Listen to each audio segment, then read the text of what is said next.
Because you've got powerful legs. How'd you get the physique? Was it gym or how'd you get the physique? I've always been... She's actually not got powerful legs. Do you shower in your dressing room? Do you have a shower on the day of a fight or not? Tell us about the tattoos. Shut the fuck up, you little prick. But then I've got the Phoenix. Hey, prick. So I'll take it from Bob every day of the week. Absolute disgrace. I'm sure no one will mind. Move him out of here, Darren. Ricky Hatton didn't go over for his fighter because he risked getting abducted and sold into sexual slavery. I never said that. Both have been rape victims. I'm not watching Frank Buglioni live on Saturday night. You're out of your mind. Jesus Christ, get yourself a life. He's actually a priest. Yeah. It's because his brother John Fury eye gouged him. What have I told you all this time? He's going to end up sucked out, fucked out, looking for a handout. Boxing nutters messenger group. I'm gonna be the king. J-Pump, you know what I'm saying?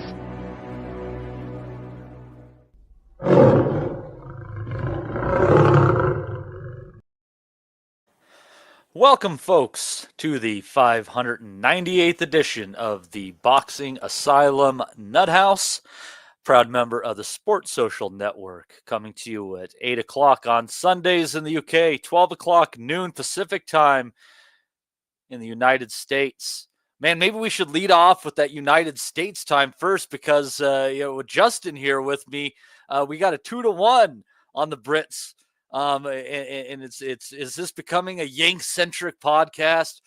I don't know. We got to do something on a Saturday afternoon, right, Justin? It's not like we have lives. So we watch British boxing from time to time as, I mean, seriously, what are you going to do? Watch American college football? Actually, no, that's a tangent. That's a tangent. With me today, Des, Justin.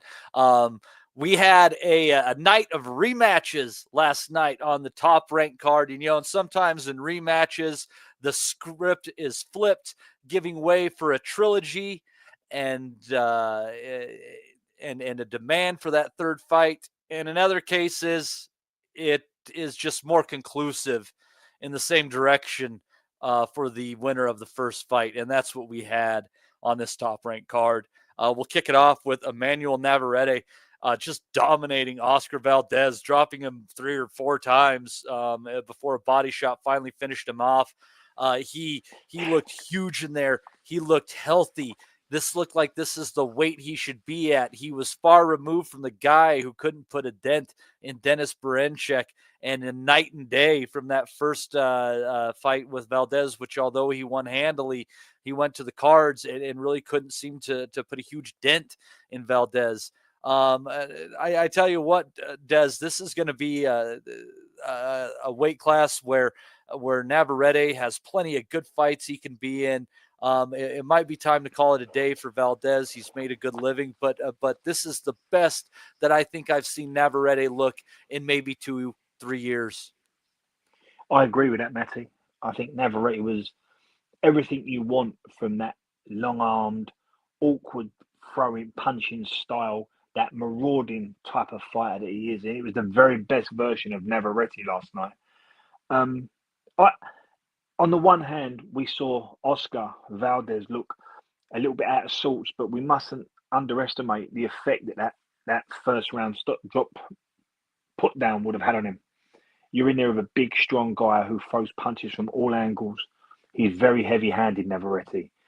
And to be put down like that in the first, I don't think he ever recovered, and I don't think Navarrete was going to let him recover. Navarrete is one of them guys that when he gets you on a hook, he don't let you off it. I know Navarrete's heavy-handed because he doesn't even throw his punches correctly, but he does have a lot of method to what he does. He's got this brilliant lead uppercut. And from a southpaw stance, we've spoke about the intricacies of southpaws. They have this wonderful arching shot, but he's turned it into an uppercut. And what he does when he lands that uppercut, it sort of brings your arms up, and then he goes left hook to the body. And his left hook to the body is his best shot. It's his strong hand. I think Navarrete was everything we wanted from him last night, and I'm not quite sure Valdez was prepared to be jumped on like that from the very word go. Navarrete come out the blocks. I like him. I think he's a brilliant Mexican fighter. And he did to Valdez what we've seen Valdez do to a load of kids. I listened to the fight interviews afterwards, and Valdez was very pragmatic about this. He said, look, I've got so much respect for Navarrete. I know what a good fighter he is. I know how tough he is, and I knew how hard this would be. So we go back to the drawing board and we look for other paths out, and we look for other options. But he won't go nowhere near Navarrete again. There won't be a third fight here. He was concussively beaten, and it was the very best version of Navarrete. And when you look down, I agree with you. I think 130 is the weight for Navarrete. And when you look at, whether it's Foster, who was ringside last night, or Cortez, or Ford, or the Japanese kid, Rikishi, I think Navarrete's going to be in some really exciting fights down at 130. And that's his natural weight. I agree with you, Matty. Yeah, he looked healthy. He looked like he made the weight correctly, and it made all the difference in the world. The last time I think we might have saw him at 130 pounds was against Liam Wilson, when there might have been a little bit of fuckery on the scales, because Liam Wilson came in at between 126 and 127, which that kid could never make. And it just seemed like a different guy. The physicality was there. The guy that used to just pose himself on opponents seemed like he had returned last night. I think with Navarrete as well, he's got a bit of the Tios about him. He's got a bit of the Durans about him. And what I mean by this, I don't want to offend anybody, he's a bit of a crazy Hispanic. And if you get the right Navarrete turn up on the night, if everything's gone well, if his life is good, you're going to get one hell of a fight. And I think we saw that last night. I'm agreeing with you completely. If the very best version of Navarrete you're going to get, he was heavy-handed. He was throwing punches from different angles. He jumped on Valdez. Valdez couldn't breathe. And he hurt him early to the body. And it, ironically, in the sixth round, I think it was it the sixth round, Matty? They stopped it? I believe it was, yeah. Yeah, it was a body shot that put him over. And he was down again in the fourth. It was a very, very good performance from Manuel Navarrete. I think if we can keep this version of Navarrete, where he's making the weight right, and his training is going well, he's got the right team around him, whether it's Rikishi, Cortez, Ford, Foster, I think we're going to see Navarrete in some brilliant fights, and he could be a force at 130. Yeah, and Top Rank has a lot of good options there, so there can be some fights that'll be made. And Justin, maybe I went too far in saying maybe it's time for Valdez to call it a day, but he's been in some wicked fights. I mean, going back, I think a lot of people's first memories of Valdez is the fight against Scott Quigg, where he won with a broken jaw. And I feel like, God, that has to be close to 10 years ago at this point in time. He's been around for a while. What are your thoughts? I mean, he landed his own shots in there. It was just against a guy he couldn't budge, and he just kind of got mowed over. No, that's it. Navarrete just bullied him. He took Valdez, couldn't keep him off. I mean, Valdez fought well. He landed shots, but Navarrete took everything. And you can look at Navarrete's face. He didn't even swell up. He didn't even like he was in a fight. He just basically game plan was, I'm just going to walk right at you, and I'm just going to outman you, and I'm just going to beat you up. And that's what he did. He just physically took Valdez's soul and just took it. And Valdez eventually just kept getting beat up. And it's just one of I didn't see that. I don't think anybody thought that Navarrete would just whoop his ass. I don't think that's the fight anybody expected to happen, that he would just dominate him. But Valdez, you could tell his punch resistance is gone. It's not what it was. Valdez, does he need to keep fighting? I mean, what's the point? Look how much money he's had to have made. It's like, if he wants to go on, I think Top Rank will keep throwing him out there. But honestly, what does he have to prove? I mean, it's probably time to start thinking about it. I don't know where he wants to go. There's still guys he could beat, but he might want to hang it up because he looked bad last night. You could just see it wasn't there. And I don't know if he's going to be able to get that to come back because he's in his 30s now, so he's old for these smaller guys. And far as Navarrete goes, they kept showing, was it Oshaki Foster, a bunch. And I imagine, why not go for the unification? You have both guys. It makes sense. People know Foster.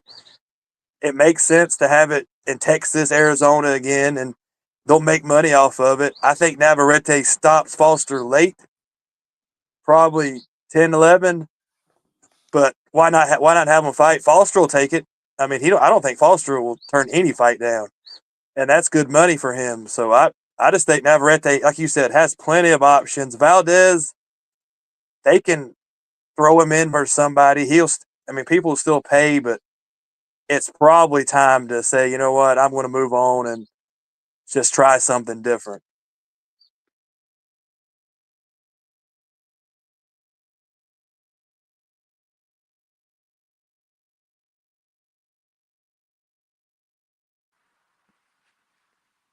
Matt, are you on mute? Oh, God. Yep, I was. There was one running my mouth. Ryan Dill throwing in a 349 super chat there. He says Ray Ford versus Navarrete could be carnage. I agree. We'll talk about some fights that could happen in the 130-pound division, but let's segue real quick into another fight on that card because I think these paths might intersect, and that's why I want to hold off on that general discussion. And I appreciate you for not throwing money in there and saying something really weird like you do with the Pro Box guys. Respect, Ryan. Respect. Even though you only eat rice and beans. But anyhow, on the undercard of this, the other rematch, we had Rafael Espinoza just double stamping his previous victory over Robesi Ramirez with a 6-round stoppage. Ramirez unable to see. He said he had like double vision. I shouldn't say unable to see. He had double vision when he stepped away. I had thought he had broken his hand because I thought he had just landed his looping right hook, and then he stepped away instantaneously. I thought, oh, shit, he broke his right hand. Apparently not. There's could be a lot of reasons. There's mentioning of elbows early on. Who knows? But at the end of the day, Robesi Ramirez lost that one. Rafael Espinoza moves on, this 6-foot-tall maniac featherweight. And he already said before the fight, and he wasn't looking great at the weigh-in, that he doesn't know if he'll be featherweight much longer. Des, this was an interesting performance in a fight where it looked like he was kind of taking over a little bit if you were kind of looking at the margins anyway. I'd like to take Robesi at his word because it was such a weird time to call it a day. I mean, like I said, it looked like he had just landed a looping right hook.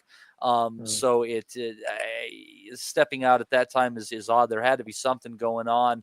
But Ramirez coming out of nowhere. I mean, this kid is actually a decent fighter, much like Fundora, a freak for the division. And I think his future probably exists at 130, and he's going to fit well into that division. But as far as this goes, he's just a fun fighter. It was shaping out to be a good fight. Might have been nip and tuck down the road, but there's something to this kid. He's not a one-hit wonder. No, he's a good fighter, and he's got 2 wins over Robbie now. And Robbie's a very good fighter. We spoke about this last week, and let's sort of unpack it a little bit. Robbie Ramirez had an outstanding career in the amateurs. Like, probably had 2 careers in the amateurs, and they was both elite. And then he comes into the pros, and he's not overly active. He's not a really busy fighter. He's like going in. He was 14 and wins and 2 losses, and he can crack, but he's all about timing and technique. Robsy Espinosa is that big, tall, you said it, Fundora type guy.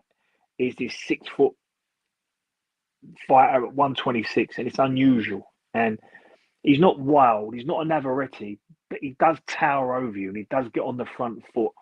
And we see Robsy get straight away on the back foot. Robsy took the position of the counter puncher last night, so he's obviously worked on that. And he was prepared to go 12 rounds, finding his way around this tall, long puncher. And he is a puncher, Espinosa, going in 25-0 and 21 knockouts. He can punch. You've got to respect that. And he comes from a fighting country. And he's a champion coming in. So Robsy had it all to do. He complained about an elbow in the fourth. I never saw it, but he flagged it. And he wanted the referee to do something about it. I'm not quite sure the referee can do it at that stage. If it's a clash, if it's a knock, if it's accidental, you just got to get on with it. But the problem was it had an effect on Robsy, and he said he couldn't see, or he's seeing double vision. And then we saw, I think it was the sixth round, going into the sixth round. Correct me if I'm wrong. I think it was the sixth. Espinosa threw out a really good jab. And Robsy turned away and said, "That's me, lot. I've had enough." And having listened to the interviews afterwards, Robsy was very unapologetic about the quit. He said, "Look, I'm here to look after me. I'm here to worry about my health. And I'm seeing double. It's painful. And I'm at a distinct disadvantage." And when you spoke to Espinosa, he was almost like, "This is a fight. This is what we're here to do." So both guys were unapologetic about their actions. I'm not quite sure if I like saying this, but yeah, Robsy didn't fancy it going into round 6, but he was in the fight. There wasn't a lot between them. You'd always think that Robsy's going to fiddle his way around them last 6 rounds. The better fighter will improve. He'll find his measure. But looking at the body language, looking at the way he was speaking, and I hate to say it, I just don't think Robsy fancied it. And you have to ask why that's the case. How is he living? And I said this last week on the pod. We don't know how Robsy's living out in Miami. We don't know what sort of Robsy we're going to get now. He's been a pro for 5-6 years. He's had a very long boxing career. We don't quite know if Robsy's ready for this type of fight. And if the right Robsy turns up, you'd have to fancy him. But last night, the right Espinosa turned up, and I'm not quite sure Robsy fancied it. So I think it'd be hard for his team to forgive Robsy. I think it'd be hard for the general public to forgive him. And I think if he comes back, it'd be a long journey now. No complaints from me. I think Espinosa did what he had to do. I think he was the front-footed, commanding fighter. He took his role. And up till round 6, I thought Robsy was in the fight. But we know what happened after that. So no complaints. Disappointed with Robsy, but we move on. And if we're looking at the 126 roster, and if he does hang around Espinosa, there's some brilliant fights with another big, tall, marauding fighter in Figueroa. Angelo Leo's there. We've got Fulton there. Alberto Lopez and Espinosa. That'd be a brilliant fight. And of course, I mean, I wouldn't want to see it because of the disparity in height, but you could even talk about our very own Nick Ball against the Espinosa as well. So, yeah, it's a really good division. If he sticks around, we're going to have some fun fights with Espinosa. I'll tell you what, if he does have another one at featherweight in him, Justin, because I think Nick Ball's Queensberry, if I remember, and since Frank and Bob are so willing to do work together, I mean, that fight, doesn't it kind of sell itself in some way? It's like, you know, the dwarf against the monster. Is Espinosa against Ball something you tune in for? Yeah, might as well. I mean, it sort of has like and I know maybe I'm wrong on this, like the Lennox Lewis David Tua feel. It's like the size, like how much bigger the other guy is, and they both the other little guy is going to bring it. But the thing about it is, Espinosa doesn't fight with his height, so he'll actually fight lower with Ball. So the height differential won't be that big a deal if they fought each other, because Espinosa come out and said in interviews that's how he fights. He's not going to sit there and stick the jab and move. He's going to bend down and he's going to fight. So actually, Ball would have a shot because he would make his height. And as far as Ramirez goes, I don't know. Look at us. We talk about this every week, but we don't get in the ring. We don't take the shots. We don't, ESPN went back like 2 rounds before that and never found an elbow. They went looking for it. They scoured the highlights. He actually never got hit in the eye with an elbow. He took looked like a forearm, like right where the wrist is where he hit him. I think Ramirez, I mean, like I said, I hate to say it, I think he just like this it. I just think he got to the point. Espinosa was coming. You could see it.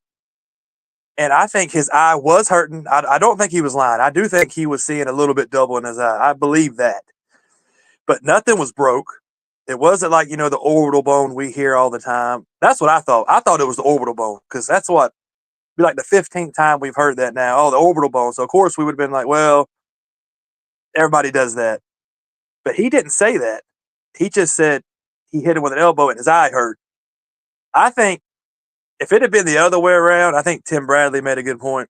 Espinosa would never have quit with that eye. I think he would have sat there with 4 vision, however you want to call it. He never would have stopped. And I think Ramirez he realized, hold on, this is getting harder. I'm going to have to fight this guy for another 6 rounds. I'm probably not going to be able to knock. He just said, I'm done. And I think you have to say quit. You don't want to use that word, but he quit. He just did not want to do it. Could he physically have done it? Yes. He could have went on. He wasn't really, you could tell, he was sitting there smiling in the corner. He wasn't like he was in some kind of great pain where they had to carry him out of the ring. He just didn't want it. So Espinosa, hey, if I had to choose who would win last night, I'm glad Espinosa won. Because I think he's going to be in better fights than Ramirez would have been in. So yeah, put Espinosa versus Ball if he don't go up. And then let's just get it on and try something else out. But Ramirez, that, like Des said, Cubans, you don't know what you're going to get. I mean, they're used to making $2 a week, and then all of a sudden, you give them $200,000. I mean, we don't know what we would do in that situation if we were that poor, and all of a sudden the next day we had all this money. You don't know how you would act. You don't know how your work ethic would be. Nobody knows. Like Marvin Hagler, his silk sheet call. You don't know what your life's going to be if you've had nothing, and all of a sudden, oh shit, I got 5 cars. I mean, he's got a 6-foot tall model looking girlfriend he's got with him now. Hell, I'd hang out with her. I wouldn't want to get hit in the face. I mean, think about it. It's like I don't blame him. Is, I think we have both known some of them women, Justin. And if those paychecks stop rolling in, she's going to be out the door at some point in time. Oh yeah, he has to. And Ramirez will come back. I think he'll come back. I think he'll come back on a undercard somewhere. Before it's all said and done, we will see him fight for another title. I just feel like they'll weasel him back in on something, but I don't think anybody will care though. Yeah. We've got a good comment here from David Palmer. He says, throwing in $4.99 super chat. Thanks, David. Appreciate you, buddy. Love the pod as always, lads. Crazy to think that Espinosa would likely still be unknown if he hadn't been brought in as a Ramirez defense last year. Yeah, I mean, if this guy can become a star, I mean, egg on my face, because I thought that Bob looked a fool for taking in who at the time was the number 14 ranked guy in whatever freaking belt this is. They get lost on me. I'm sorry, people. I don't know how much they all matter anymore, but he was 14th ranked WBA, BO, whatever the show it was. Brought him in for the voluntary, ended up as a fight of the year and a W for Espinosa, but he could end up being a big thing. We know how Mexicans get behind their guys. That audience is still such a big deal when it comes to the economics of the sport in this side of the world. But I think, this is what my magic ball kind of says here, Des, is I think that 126 pound to 130 pound move is in the cards for him, and Navarrete against Espinosa is a war that I would absolutely love to see. And if I was with Top Rank and Ramirez is thinking that he wants another go at it and he wants to prove that he's still got some mettle, I think that putting him in with another amateur standout in Hobson Conceição would be a decent fight for them to make as well. Yeah, I agree with all of that, and I absolutely. I think there's a lot of fights across the two, 26 and the 30, So Espinosa, you'd watch the Figueroa fight, wouldn't you? You'd watch Alberto Lopez, and you'd watch Ray Vargas, who's built like Espinosa. And if he was to go up and see what he could do at 130, the Navarrete fight's there for him. And Navarrete himself has got some brilliant fights at 130. There's the Foster fight, the Raymond Ford fight. We could talk about Ireland's Kakachi to be thrown into that. And don't forget, there's I can't pronounce his name. I can see his face, but his first name's Albert. And he's a Russian Olympic gold medalist. He medaled at Tokyo. Batsargayev. Right, so he's coming up in that group as well, and he's got a really good record. So, and my boy Otar Aronosian, a very high activity volume fighter who is currently waiting for his shot at Lamont Roach Jr. I think he's the mandatory for that belt. So there's so much fun to be had there. Now I'm going to ask you this. If Espinosa fights Navarrete, I've got to make Navarrete firm favourite in that one, especially at 130. So would you rather see Espinosa have a lot more fun fights at 126, say, for example, the Figueroa, the Lopez, or the Vargas one, and then step up to 30? Or would you want to make the step right now? So it depends if he can safely make the weight. I mean, you got to remember, he's a monster at the weight class. I mean, he's 6 foot tall if he's an inch, and it's all a matter if he can safely make it. And with Top Rank, I mean, there's definitely some fights to be made. I think you couldn't do Brandon Figueroa because Brandon's with Al, and he's scheduled with the rematch with Stephen Fulton. So I think that one might be out. He's supposed to be the mandatory for Ray Vargas's belt there. But the one thing I'll tell you what would be an interesting fight, and it would be, if he's going to stay, it'd have to be the right money fight.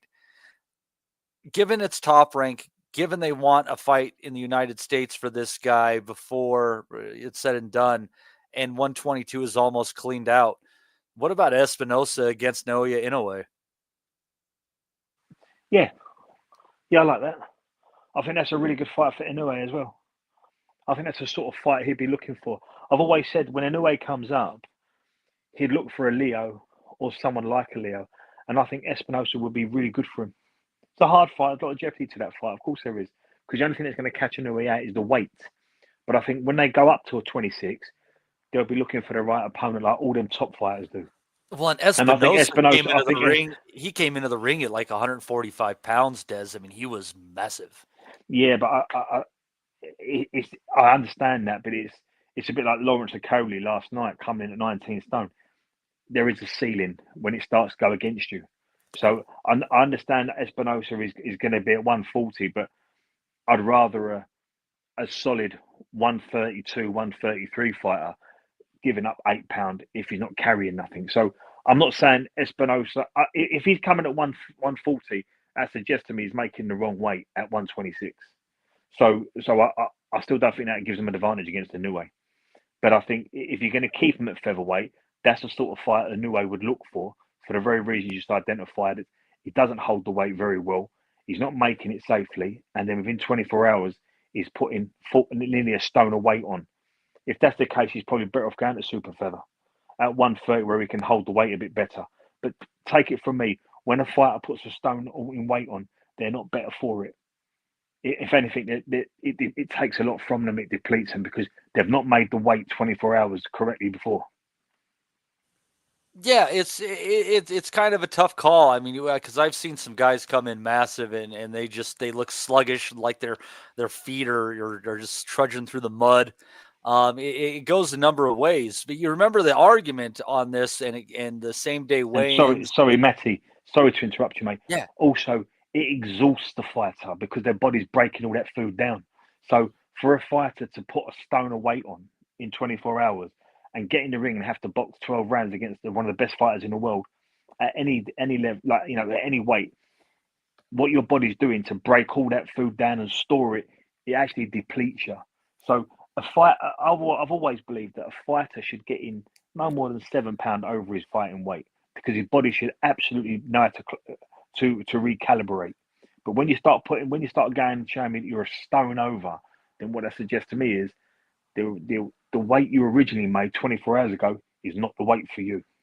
And I think the IBF might go a little bit too far in the way that they standardized it at 10 pounds, though, Des, because I think you kind of have to look at it. Maybe what's more reasonable is like a percentage of body mass.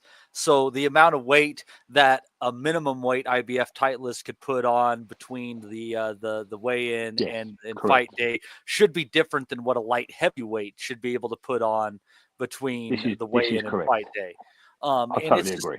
And can you remember like some of the like and this is like, you know, like when I very rarely would ever watch boxing, but I remember that I can't remember who the fighter he faced was, but I think Arturo Gatti, he came in, it was a junior lightweight fight, made the weight, and I think he came into the ring at like 156 pounds. That was Joey Gamache.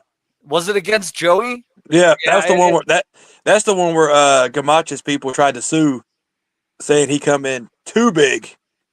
And they had they're still making fuss about it. They still complain about it because he was like 40 pounds over the weight when he come in. Yeah, and it's very unhealthy. It's very unhealthy. It's very dangerous. But he had the right opponent where he could do that. But had he had gone into the later rounds, when did he stop Gamache? I don't know what round. Justin, do you remember? God, it's like 5, 6. Well, I mean, it wasn't a long fight because he was just so. Gamache couldn't take one shot. He was so much bigger than he was. And sometimes we do get that where someone's motor skills, someone's punch, someone's just a better fighter, and if you give them a stone and a half, if you give them something like 20 pounds, they're just going to be your worst nightmare. But let's just say, for example, with an Espinosa who's not this super fighter, although he's a good fighter, he's not a super fighter.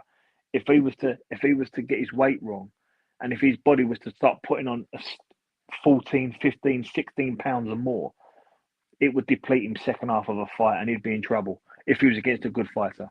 He'd get away with it at some levels, but against the best, it'd come back on him.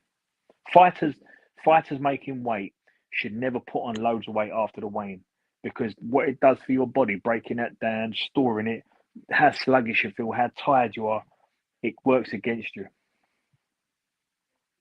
Well, yeah, I mean, then if it catches up to you, I mean, it's one of those things that like young men can do. I mean, you know, you can go out getting drunk and stuff like that, still wake up, go to camp and all that. There's all sorts of things, but it just ends up catching up with you, and that you know, and you could obviously see that with a guy like Gatti, because I mean, by about 2005, he wasn't taking punches for crap. So and getting stopped by light punchers. Who was the guy that stopped him? Alfonso Gomez was his last fight, maybe? That was it. Contender fame. Yeah. Gomez. God damn, I can't believe I remember that. I remember there's this period of time that's very, very vivid to me, and then everything else is just kind of a blur. But anyways, yeah, it's looking forward to that. It's a lot of talent with those guys. Ramirez has a long way to come back up.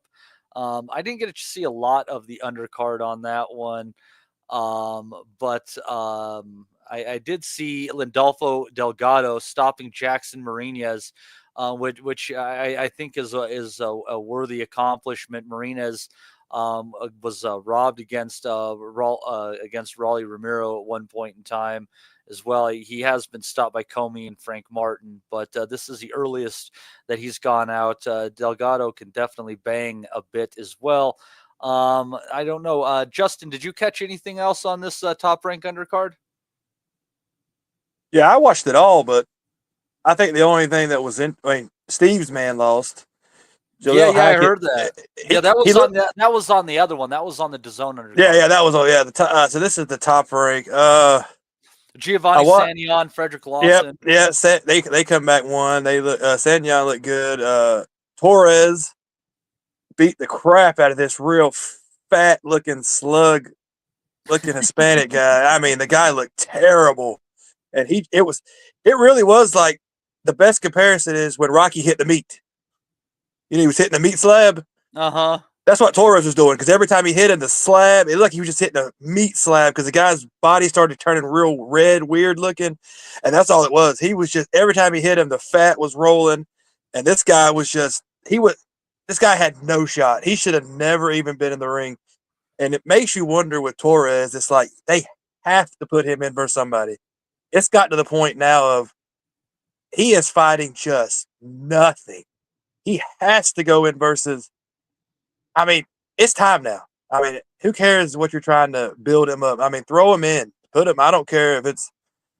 I mean, it's like Charles Martin time. I know people say Charles Martin, but actually, Charles Martin actually is a step up. I mean, Charles Martin. Look what he gave. He gave Anderson a good fight. Martin would show up. And he would try. Took a step up, and he fought Shabransky, I think it was, and he was getting his ass kicked. And Yeah. then he had a freak injury, and he got so TKO victory. So Torres is. I like Torres, but he's just in that is what he is club. I mean, kind of, what he is, and so the undercard was okay. I mean, there was nothing fancy happen, no massive knockouts or anything except for Hackett, but obviously that was the wrong card. We'll get to that. Steve just to stop picking prospects. It never works out. It never works out for him. Eyes are weeping in Northern Ireland. Des, did you see anything else on this card before we move on? I just saw the Delgado fight, and I'm with you. I think Jackson Marinez is a gatekeeper, and I think Delgado can punch a bit. He's got a good record, and I think that's the sort of performance that we have to see from Delgado if he's going to kick on. Yeah, and it's he's in. I think he's either a lightweight or a light welterweight. I think so. He's in some pretty heavy divisions. It's going to be a tough go for him, I think. But we'll see where he goes from here. At least Top Rank has plenty of the talent there. It's just a matter of putting them in with each other. But let's see here. Let's move on to the DAZN card and fight where I said that if it's exciting, I think Liam Perro wins, and if it gets boring, I kind of think Richardson Hitchens wins. Well, Richardson was able to dull it down in the last half of the fight, getting a split decision in one of the. I don't know what Nelson Vasquez was watching. I wanted Perro to win. But I couldn't see a 111-117 card for Perro, but Nelson Vasquez did. God bless his soul. Overridden by Frank Lombardi and Carl Zappia, 116-112 for Hitchens, which I think was perfectly reasonable. Hitchens is the new IBF 140-pound champion. And he, this wasn't the same guy that fought Lemos. I thought he controlled center ring a whole lot better. He got behind his jab better. And he landed the right hand. But Des, I think this is one of those things where Perro is an interesting guy. He's got some polish, but he's kind of a volume come forward guy. But he isn't reckless. And I think this is one of those situations where against a guy who has the level of polish as Hitchens, Perro would have been better off just kind of, throwing caution to the wind and kind of recklessly attacking his opponents the way that Lemos did against Hitchens a handful of months ago. It's a wrong style fight. He should have closed the distance, made it ugly. He didn't, and thus Hitchens won the fight.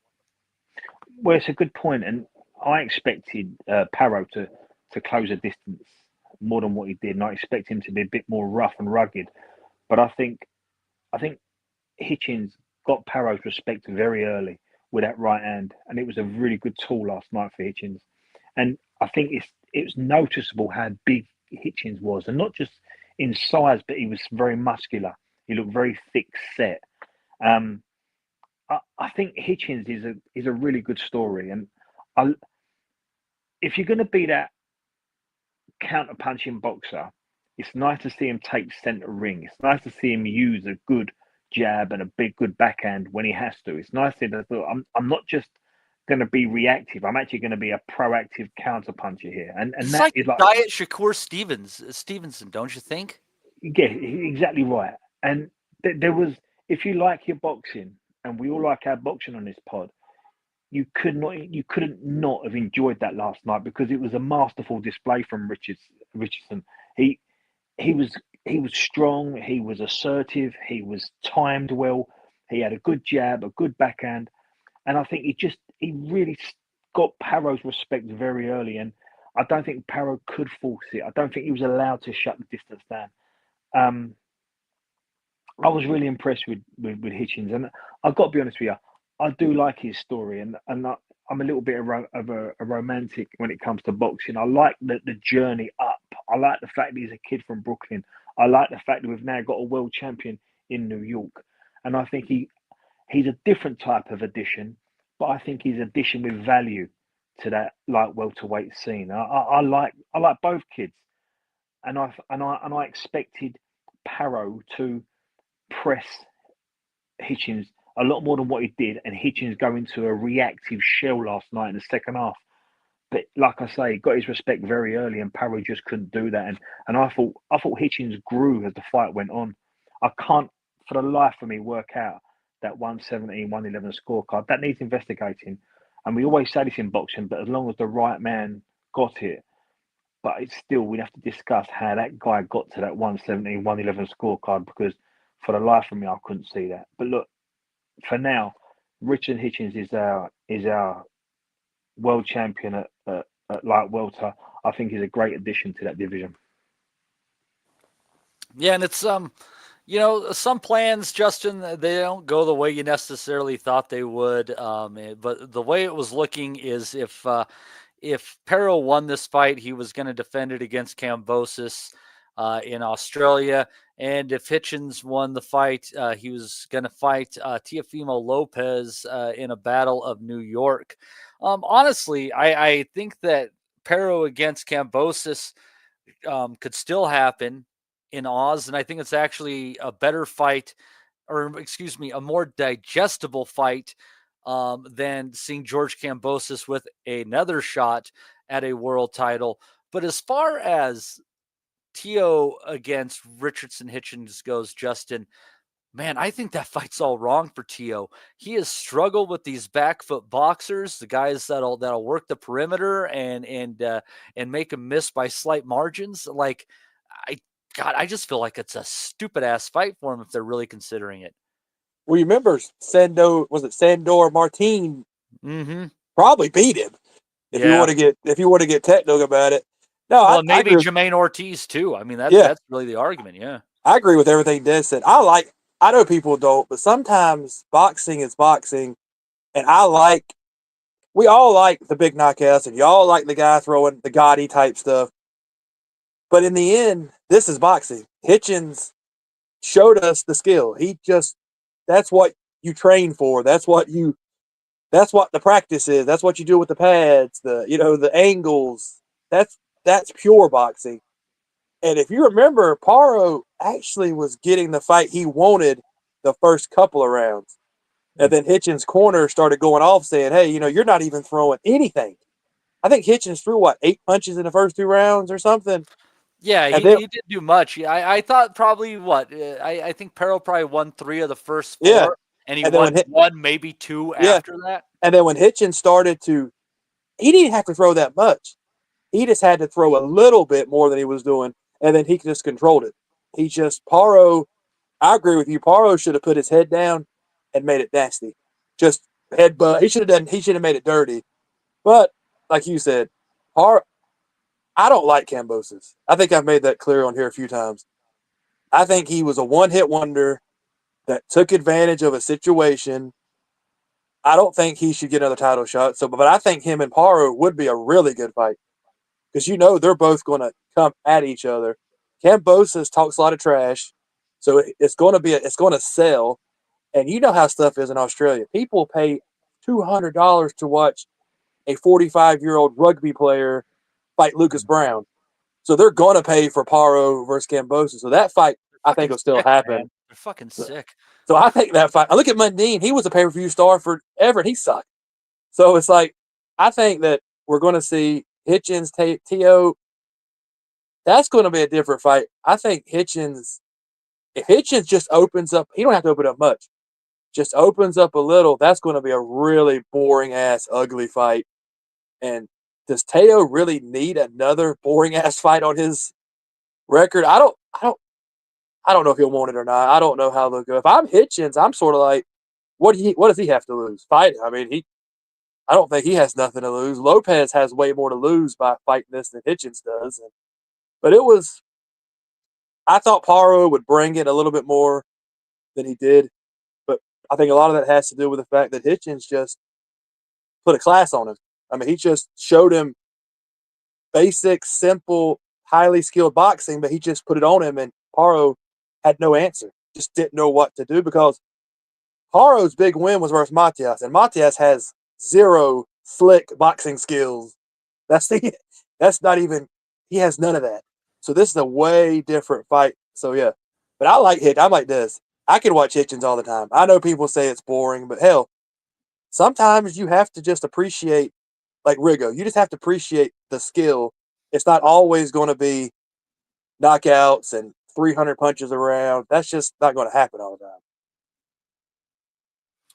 Yeah, Matty. What I would say, Matty, I think T.O. and Hitchens is a big card in the bar at the Barclays, and putting Heaney to one side, we're looking at a lot of guys that perhaps want an opportunity, particularly British guys. So if you're looking at Pierce and Dalton and Adam Azim and Jack Cattrall, they're all looking for a gap in the door.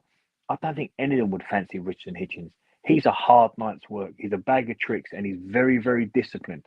He'd be a hard night's work for anyone, Richard Hitchens. And on the performance I saw last night, he's going to be a very hard kid to beat.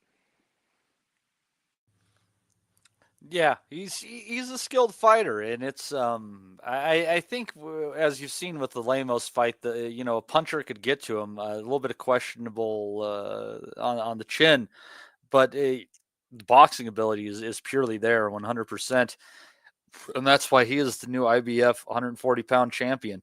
Let's see here, going out down that card there, Mark Castro losing his undefeated record in a split decision to Agustin Ezequiel Quintana. So that was a little bit of a surprise. Henley LeBron taking the decision over Christopher Diaz. Some real sharp stuff on the back foot there, but it was a pretty close fight. Jalil Hackett, Steve's boy, lost a split decision as well. And then Yankiel Rivera picking up a stoppage victory on there. Any thoughts on that undercard, Des? No, mate, I didn't see it. I watched the Richard Hitchens one this morning. I didn't see any undercard. No worries. Justin, any thoughts on what you saw there? Castro was a good fight. That he took so many. That's why he lost the fight, because that Quintilian, or however you say his name, or Quintana, he just didn't get phased with Castro. I mean, nothing really. Like, you could tell he was just like, oh, this is all the guys got. And he just come in and was just landing bombs and just wouldn't stop coming. And so that was an interesting fight. Castro really just couldn't keep him off of him a lot of the time. So that was a good fight. Yeah, Steve's guy lost, but he looked horrible on the scales. He looked like he was dying. So he might want to have to figure out his weight cut, or he might have to move up, because he looked really bad. And then he kind of really fell apart in that fight. And I think that was because of the weight loss, because he just looked bad. I don't remember the LeBron fight. Like you said, LeBron almost gave that fight away because he was backing up too much, and he allowed Diaz to really make most of the fight.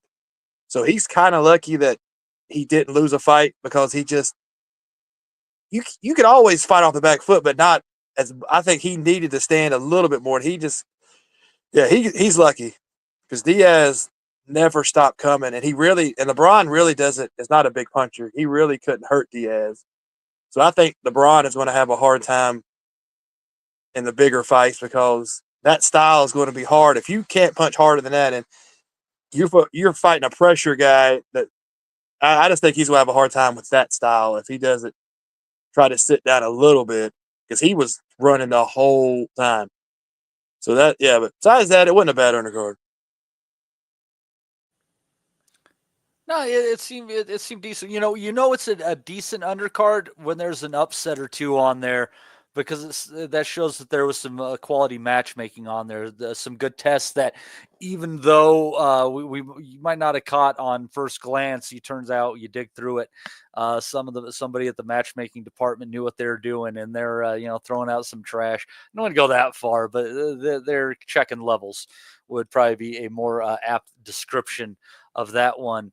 And as far as checking levels goes, I guess that Brad Paul's level was checked. He shall remain domestic. Denzel Bentley shall get another chance at world title at a world title here in the coming year, possibly. God, who knows how these things move. But he won what was a pretty damn entertaining fight where Paul's actually got himself back into it, but Bentley was able to close the show strong. And Paul's took a knee in the 10th round. I swear I thought he took a jab or something a couple rounds before that probably broke his nose and contributed to that. Maybe I was wrong on that one, but Bentley did what he needed to do. I still think he might be just short of world title level, but he just a little bit more than Brad Paul's has. This fight was damn good, decent, and entertaining, Des. I think it goes along well with a number of other high-quality fights that have happened on British soil this year. Yeah, it was a good fight, and it's another opportunity for us to see a bit more Brad Pauls. And every time we see Brad Pauls on British TV, he's always in a really good, entertaining fight. He's as honest as they come.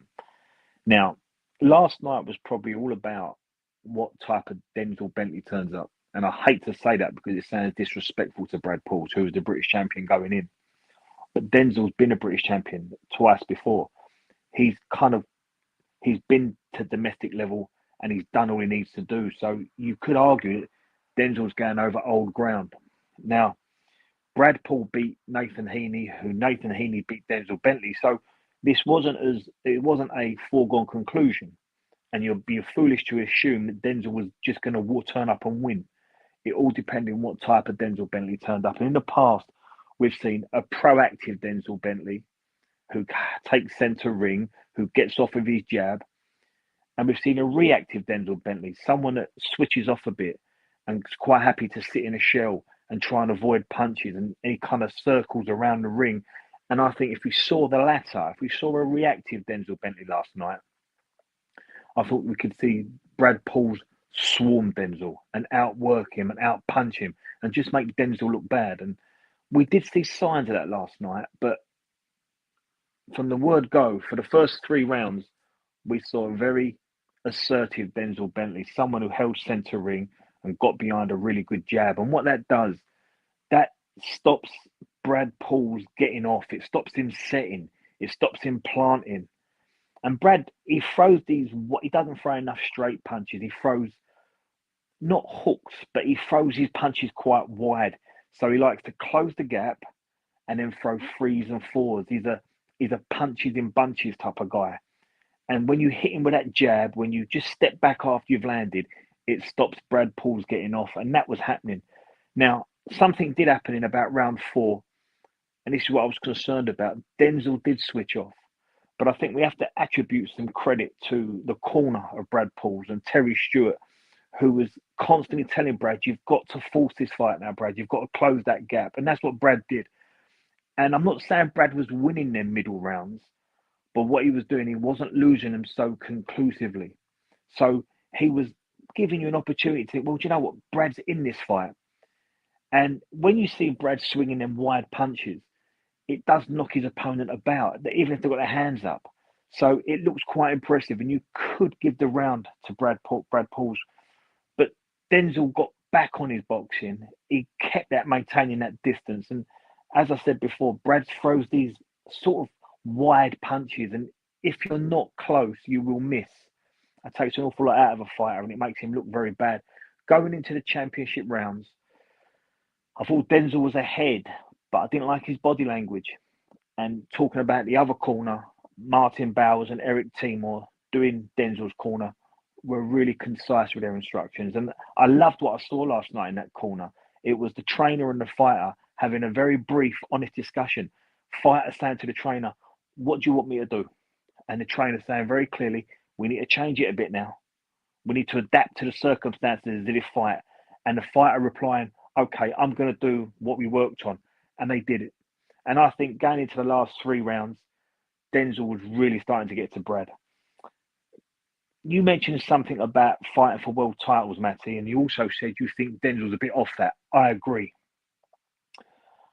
Denzel's somewhere between British level and world level.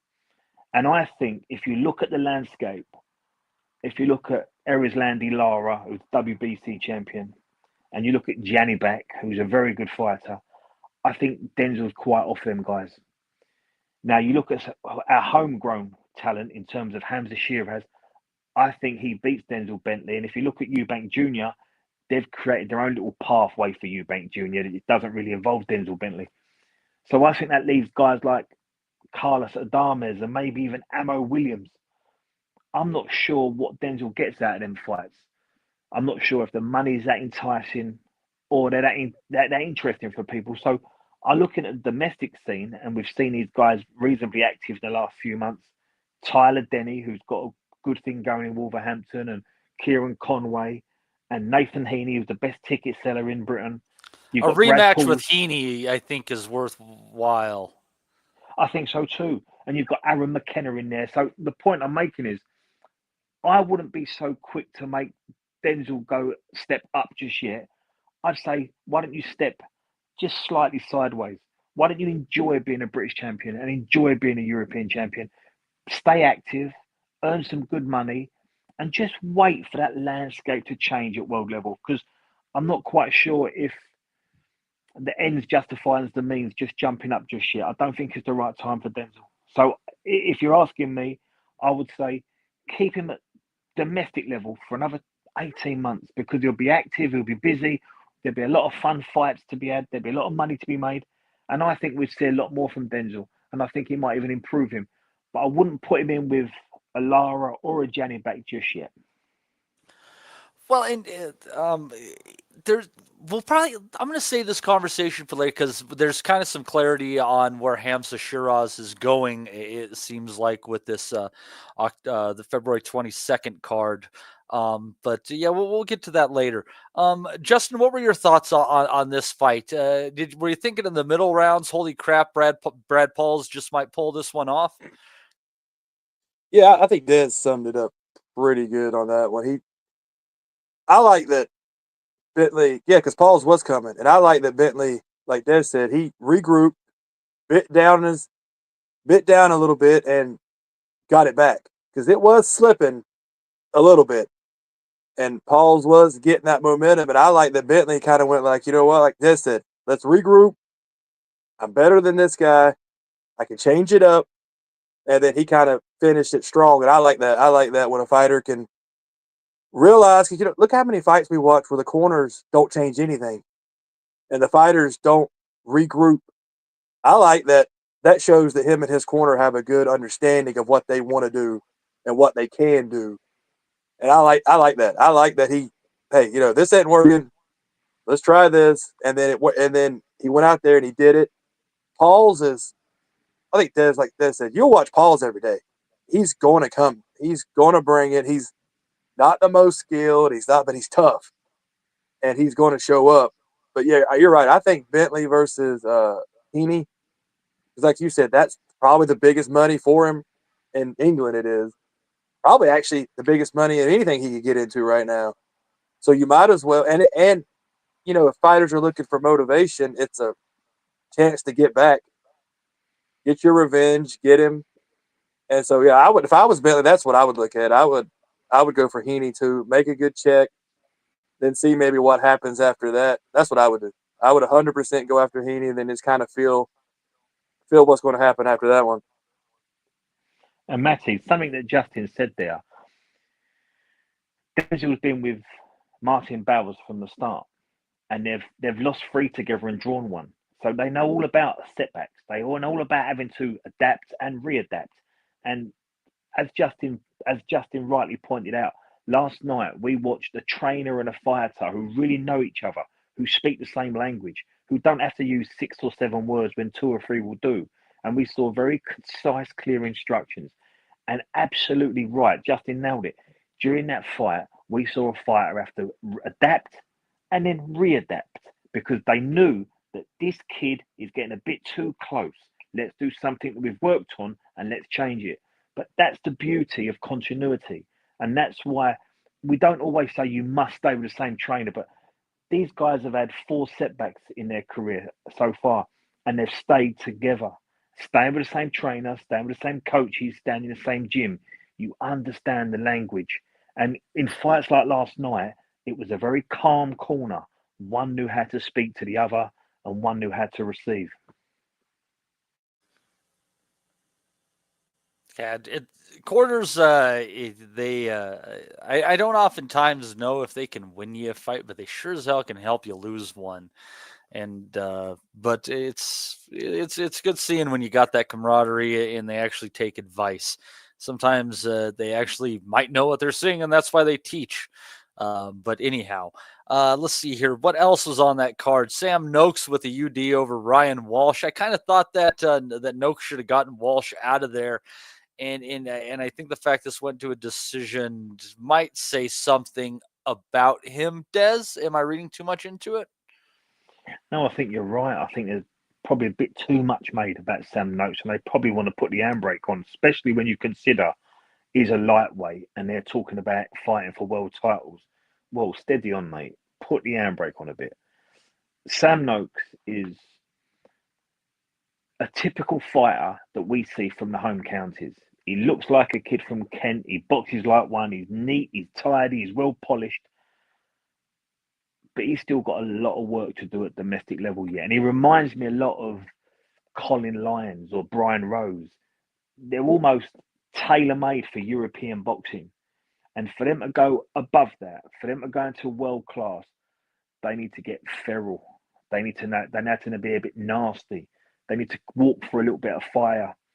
And for now, I look at Sam Noakes, and when you think about, guys like Chamberlain, Maxie Hughes, Gary Cully, Cordina, I think there's a lot of work to be done at domestic level before we talk about him going anywhere near those shark-infested waters at lightweight. Yeah, that's a bad division to be competing in. You have to be aces if you're going to pull off much of anything there. Baranchik is a title holder, a very quality boxer with a deep amateur pedigree, and I don't even know if I put him at the top 5 in the division. So correct. And he's bookended by 2 really good divisions as well, guys. Well, also Walsh's run or prime was what, 3 or 4 years ago? So it's like, yeah, if Noakes is what he is, I mean, he did beat up Walsh. I mean, we could say that. He beat him up, but you're right. If his power and where they wanted him to go, I don't see, like I think Des just said, he's not ready for a world title shot now. No, because Walsh, any world champion wouldn't have made past 5 rounds. I mean, granted, Walsh is tough. Remember, he used to come out with a little leather, was it the leather motorcycle vest? Is that him? Yeah. Yeah. I think Walsh, he used to come out with a leather vest on, and I always liked his style. He was tough, and he was game, and also in Noakes' defense, Walsh had a pretty brave corner last night. They should have pulled that.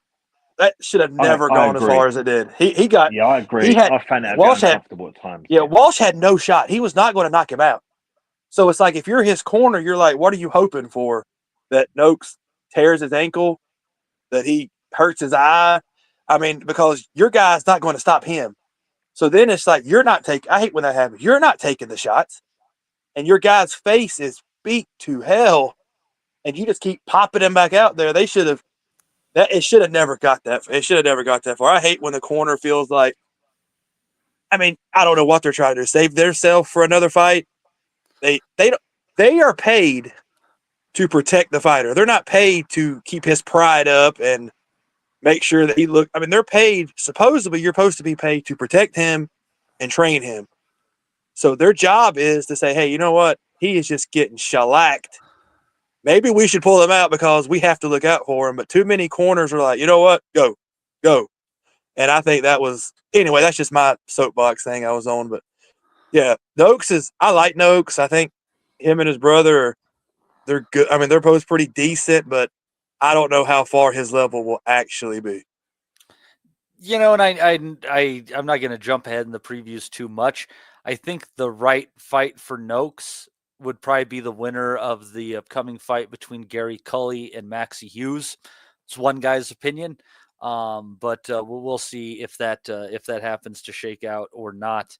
Also on that card, in what was a 50-50 heavyweight fight with the books, So much for that in the ring. David Adelaide, one big shot to the temple, and that was night for Solomon Dakers. He had trouble getting up. I don't think he quite knew what happened to him at the time. But Adelaide moving on and upwards, Dakers having to take on his first professional loss. Hey, don't worry. It happened to Adelaide, and here he is standing over you and your defeated body on the canvas.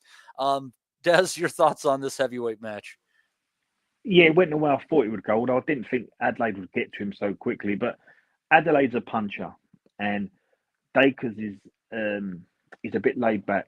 I'm not saying he switches off, but he's a bit lethargic in his approach. And I think if you get a guy like Adelaide who presses and is aggressive and wants to throw lead hooks, I think it takes Dakers into a very uncomfortable space, and he doesn't like that type of boxing. And I've seen Dakers a few times, and I thought this was a step up for Dakers. I said to you last week that this is one where the promoter says the winner will kick on and you'll have some exciting domestic fights, and the loser, well, you probably get fed to Johnny Fisher or Moses Atomu. So I don't want to go on, mate. What about the loser against Big Frage coming back when he does it? A couple of guys coming off loss. No, I think you might get the winner against Big Frage if he comes back at all. But yeah, I don't think Solly Dakers should be fighting for British titles yet. I don't think he's that kid. I think he's going to be a slow burner if he gets there at all. But I think Adelaide, who's like sort of 12-1, 11 by KO, former national ABA champion, had a really good 6 rounds with Fabio Wardley, who's gone on to do some brilliant things, have some brilliant fights against Big Frage. I think we've got to try and break down this heavyweight division at the moment. You've got some very good elite guys, and you've got a big group in the middle that sort of bounce between domestic level and just fringe world level. And I think people like David Adelaide, Fraze, they could get brought up into maybe a Joe Joyce, Fraser Clark, Fabio Wardley group. And them guys could get brought up into a Joe Parker, Bacoli group. So I think there's not a lot of daylight between all these guys, but you have to do it incrementally. So I think Adelaide might be looking at a Joe Joyce fight, maybe a Dillian White fight, maybe a Johnny Fisher fight, maybe a, dare I say it, maybe a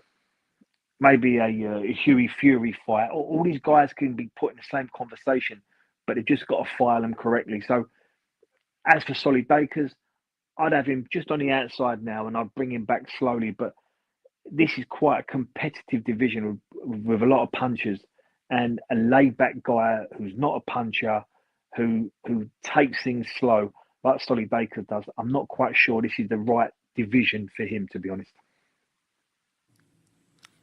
Yeah, it's tough to tell. I think you have the setup right now in British boxing where you could have a tremendous domestic heavyweight scene where styles might make fights. A lot of guys could take W's, triangle theories will not work kind of stuff.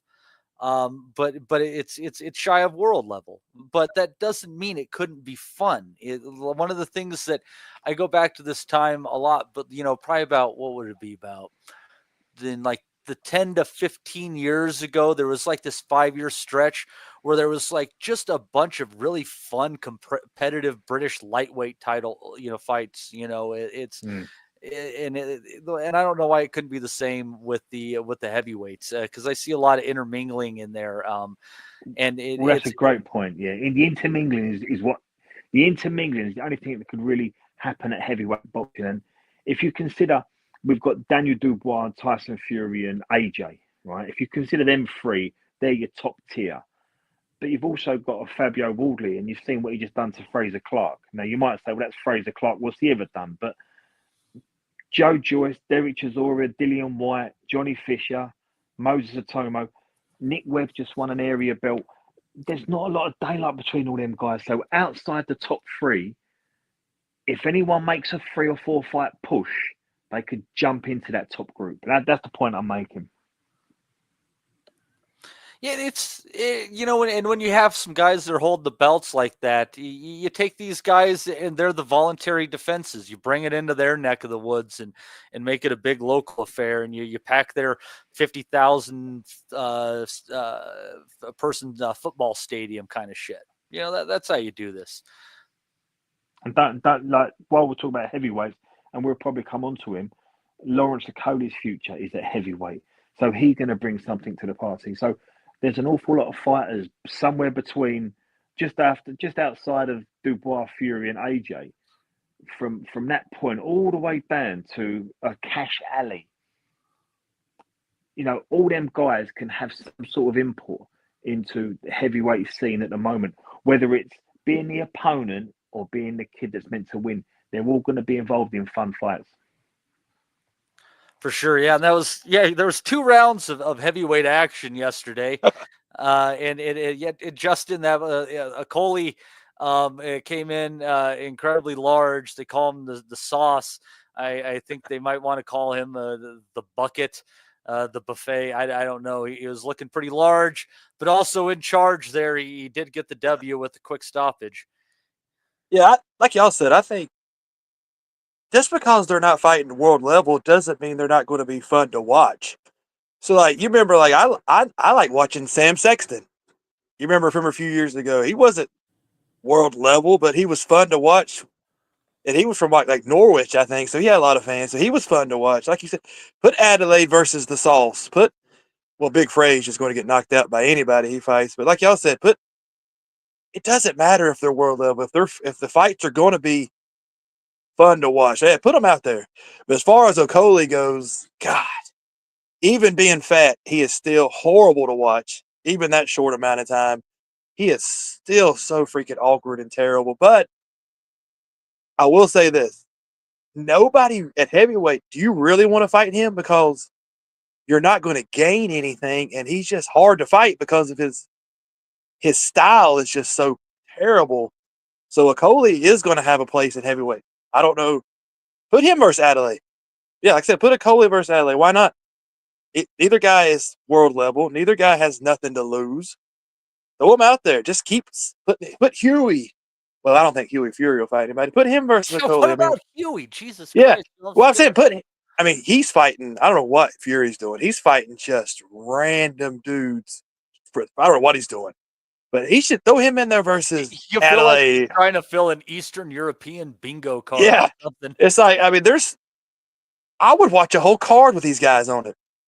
Just throw them versus each other. They're going to fight hard. They're going to show up. And so, yeah, like I said, Okoli, I don't know where his future lies. He's not a top 20 guy right now, but he's going to get, for some reason, people like him, and he has sort of a name for a guy who's really never done anything.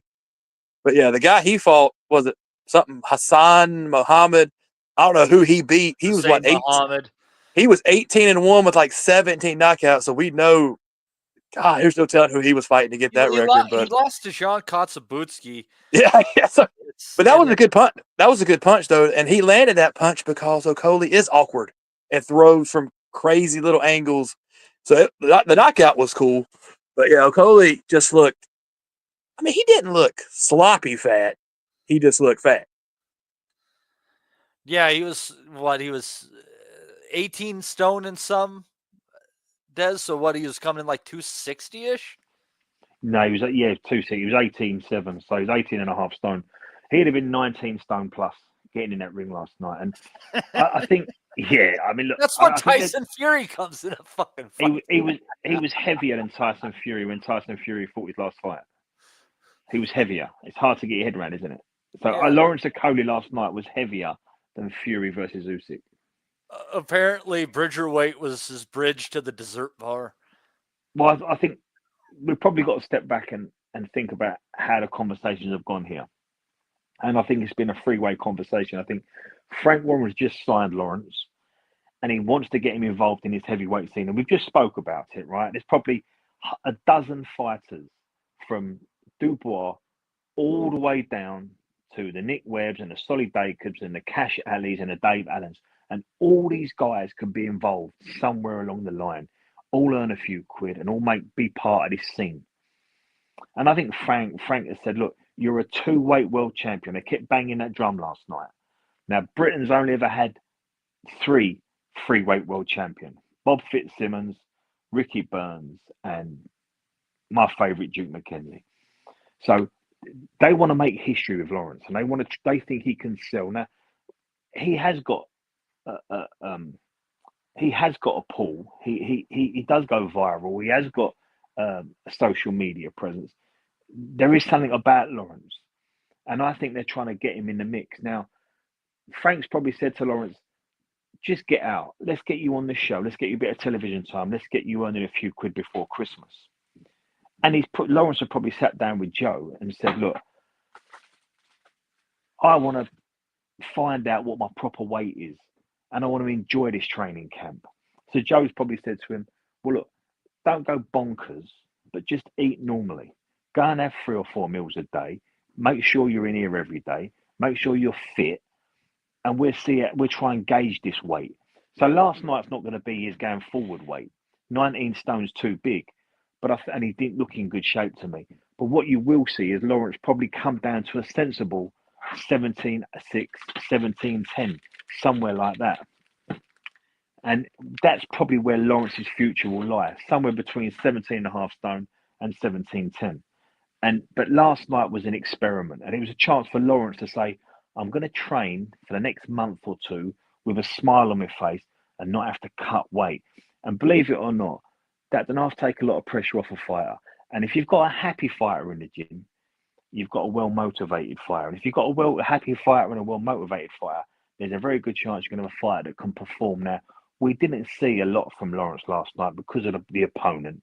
But I think moving forward, if we can get Lawrence somewhere around the weight that suits him, I think we might, and I'm being optimistic here, we might get a better version of Lawrence Okoye than what we've seen before. Hopefully that's what we get, and we don't just end up with a video cast series of Big John and the Sauce go out to eat. No, we don't want that. But I have seen this before, and I've seen fighters have this conversation. So, look, can you give me a sort of a stopgap fight? Can I just play with my weight a little bit? Now, admittedly, Lawrence has gone a little bit too far last night. 19 stone in. I didn't like the way he looked. Little arms, little legs, big round torso. He's got to work on that. And I'm sure Joe Gallagher will be sitting down with him and saying, that can't be our weight moving forward. But we know you're a lot happier when you're eating, and you're a lot happier when you've not got a cut weight. So let's find a weight where you can eat, but eat sensibly. And if we can get you down to a weight that really works for you, where your times are good, and we can measure your fitness, and you can perform well over 12 rounds, because it would be interesting, wouldn't it, if Lawrence come in at 19 stone and he got dragged into a 7-8 round territory. We'd like to see what Lawrence had in the tank then. But thankfully that didn't happen. Moving forward, I think they'd be a lot more sensible about it. But last night was just an experiment. Yeah, it's kind of one of those things where you'd like to see him get to a healthy walking around weight, like what do you weigh if you're hanging around about 12% body fat kind of stuff, and that's just what you should fight at. If you're going to be a heavyweight now, just, you're just coming into the ring. Your work is going to be, on technique and endurance and sparring, not on cutting pounds. I totally agree. And if you're a world-class sports person, it's your obligation to yourself to look after your body and make sure that you're in touching distance of where you need to be at any time. Lawrence ain't ever going to get, a 48-hour call, is he, to save a show? But I want to hear Lawrence say, no, I'm 2 months out of my date, and I've got like 4 or 5 kilo to drop. So now I can work on technique and I can work on tactics. I haven't got to work on wearing plastic bags to get my weight down. So I think all fighters, that should be a rule of thumb. Absolutely. Justin, I don't know if you're watching this, but did you just see the Giants duff that fucking kick to tie the game? Yes, I did. Anyhow. I'm on the back porch, and I got the TV going just in the corner. Yeah, the Redskins didn't play today, or shit, I keep saying the Redskins. Whatever they are, didn't play today, but yeah. Yeah. So Yeah, American football fans, you'll see this one in some clips over the coming days. So anyhow, also on that card, we had another Noakes. We had Sean coming up with a W over a fellow undefeated fighter. Royston Barney Smith getting a stoppage. Pierce O'Leary with a stoppage. Alois Yoembi beating Lewis Oakford. Any thoughts on the rest of that undercard? Either of you guys, if you saw anything. I don't know who saw what. No, mate, it was all pretty standard stuff. All the promoted fighters won. Alois Jr. is going to be in a lot of fun fights. He's a good talker and he's a big puncher. He fought a guy called Lewis Oakford who didn't know how to fight on the back foot. that's what I was going to say. Aloy actually looked interesting. Yeah, he might. Yeah, Oakman or Oakford or whatever didn't. I like his nickname, the Mighty Oak. But yeah, he didn't have much. He just, you could tell that was coming to knock out any second in that fight. Well, he didn't know how to fight on the back foot. He didn't at all. No, he thought fighting on the back foot meant going backwards, and then when Alois shuts the space down, punching with him. He didn't realize punching on the back foot means jabbing and going back at the same time. So he never used any of his advantages. But Alois is going to be an interesting one, and it's a good mix there with Zorro and Fletcher and Lowell and Vidal Riley and John Hedges, and some of them guys have all been beaten, so they could all be thrown in at domestic level. We could see what we get out of them. So we could have a real good British Commonwealth sort of title scene at a round robin at cruiserweight. Yeah, the victims of Apataya and CBS and stuff can all battle it out. Why not? That's correct. Yeah. Yeah, like again, much like we were talking about the heavyweights, there's also a chance for a really fun domestic British cruiserweight scene if they want to make the fights, I think, and we'll see what happens.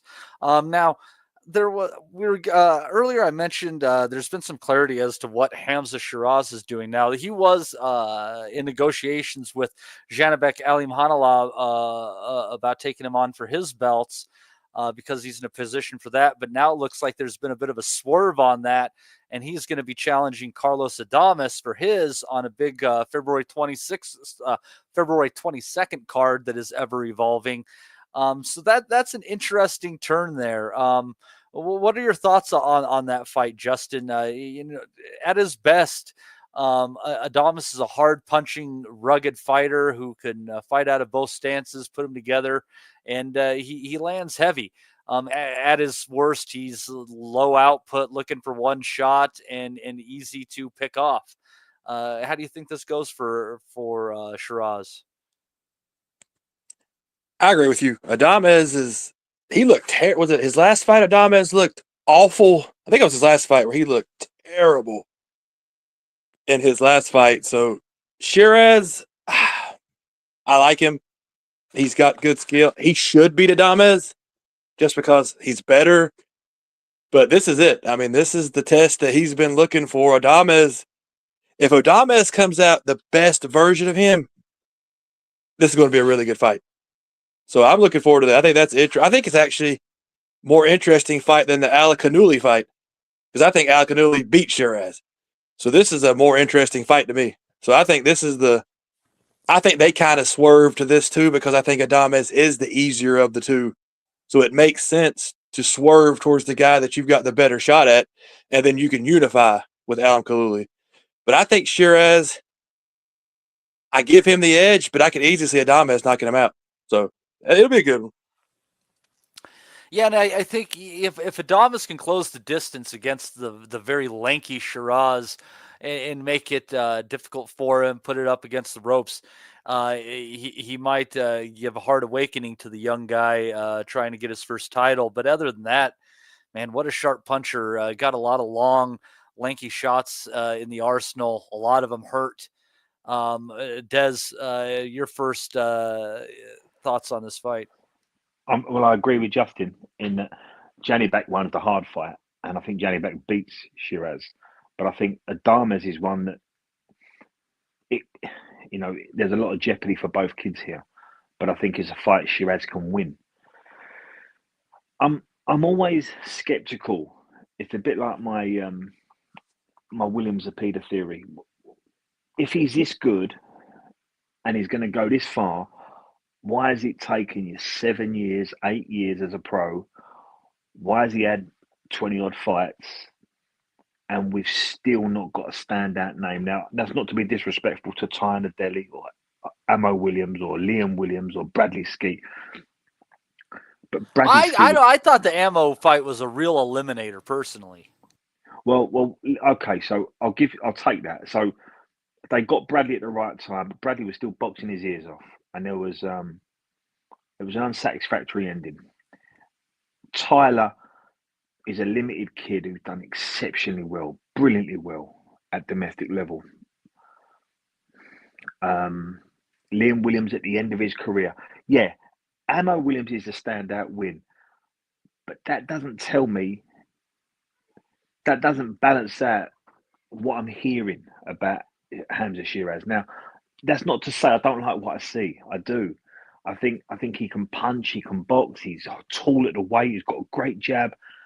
I like what I'm seeing from Hamza Shiraz, but I just wonder why they've held him back so long. And I just wonder, when I put my cynicism together with the fight they made with Adames, I just wonder, have they calculated it wrong?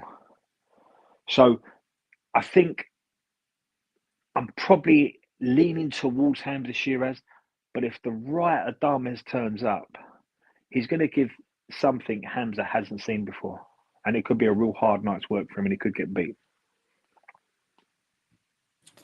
Yeah, but tell me, do you think I'm out of line in thinking, in the perfect world, Hamza Shiraz's 2025 looks like this?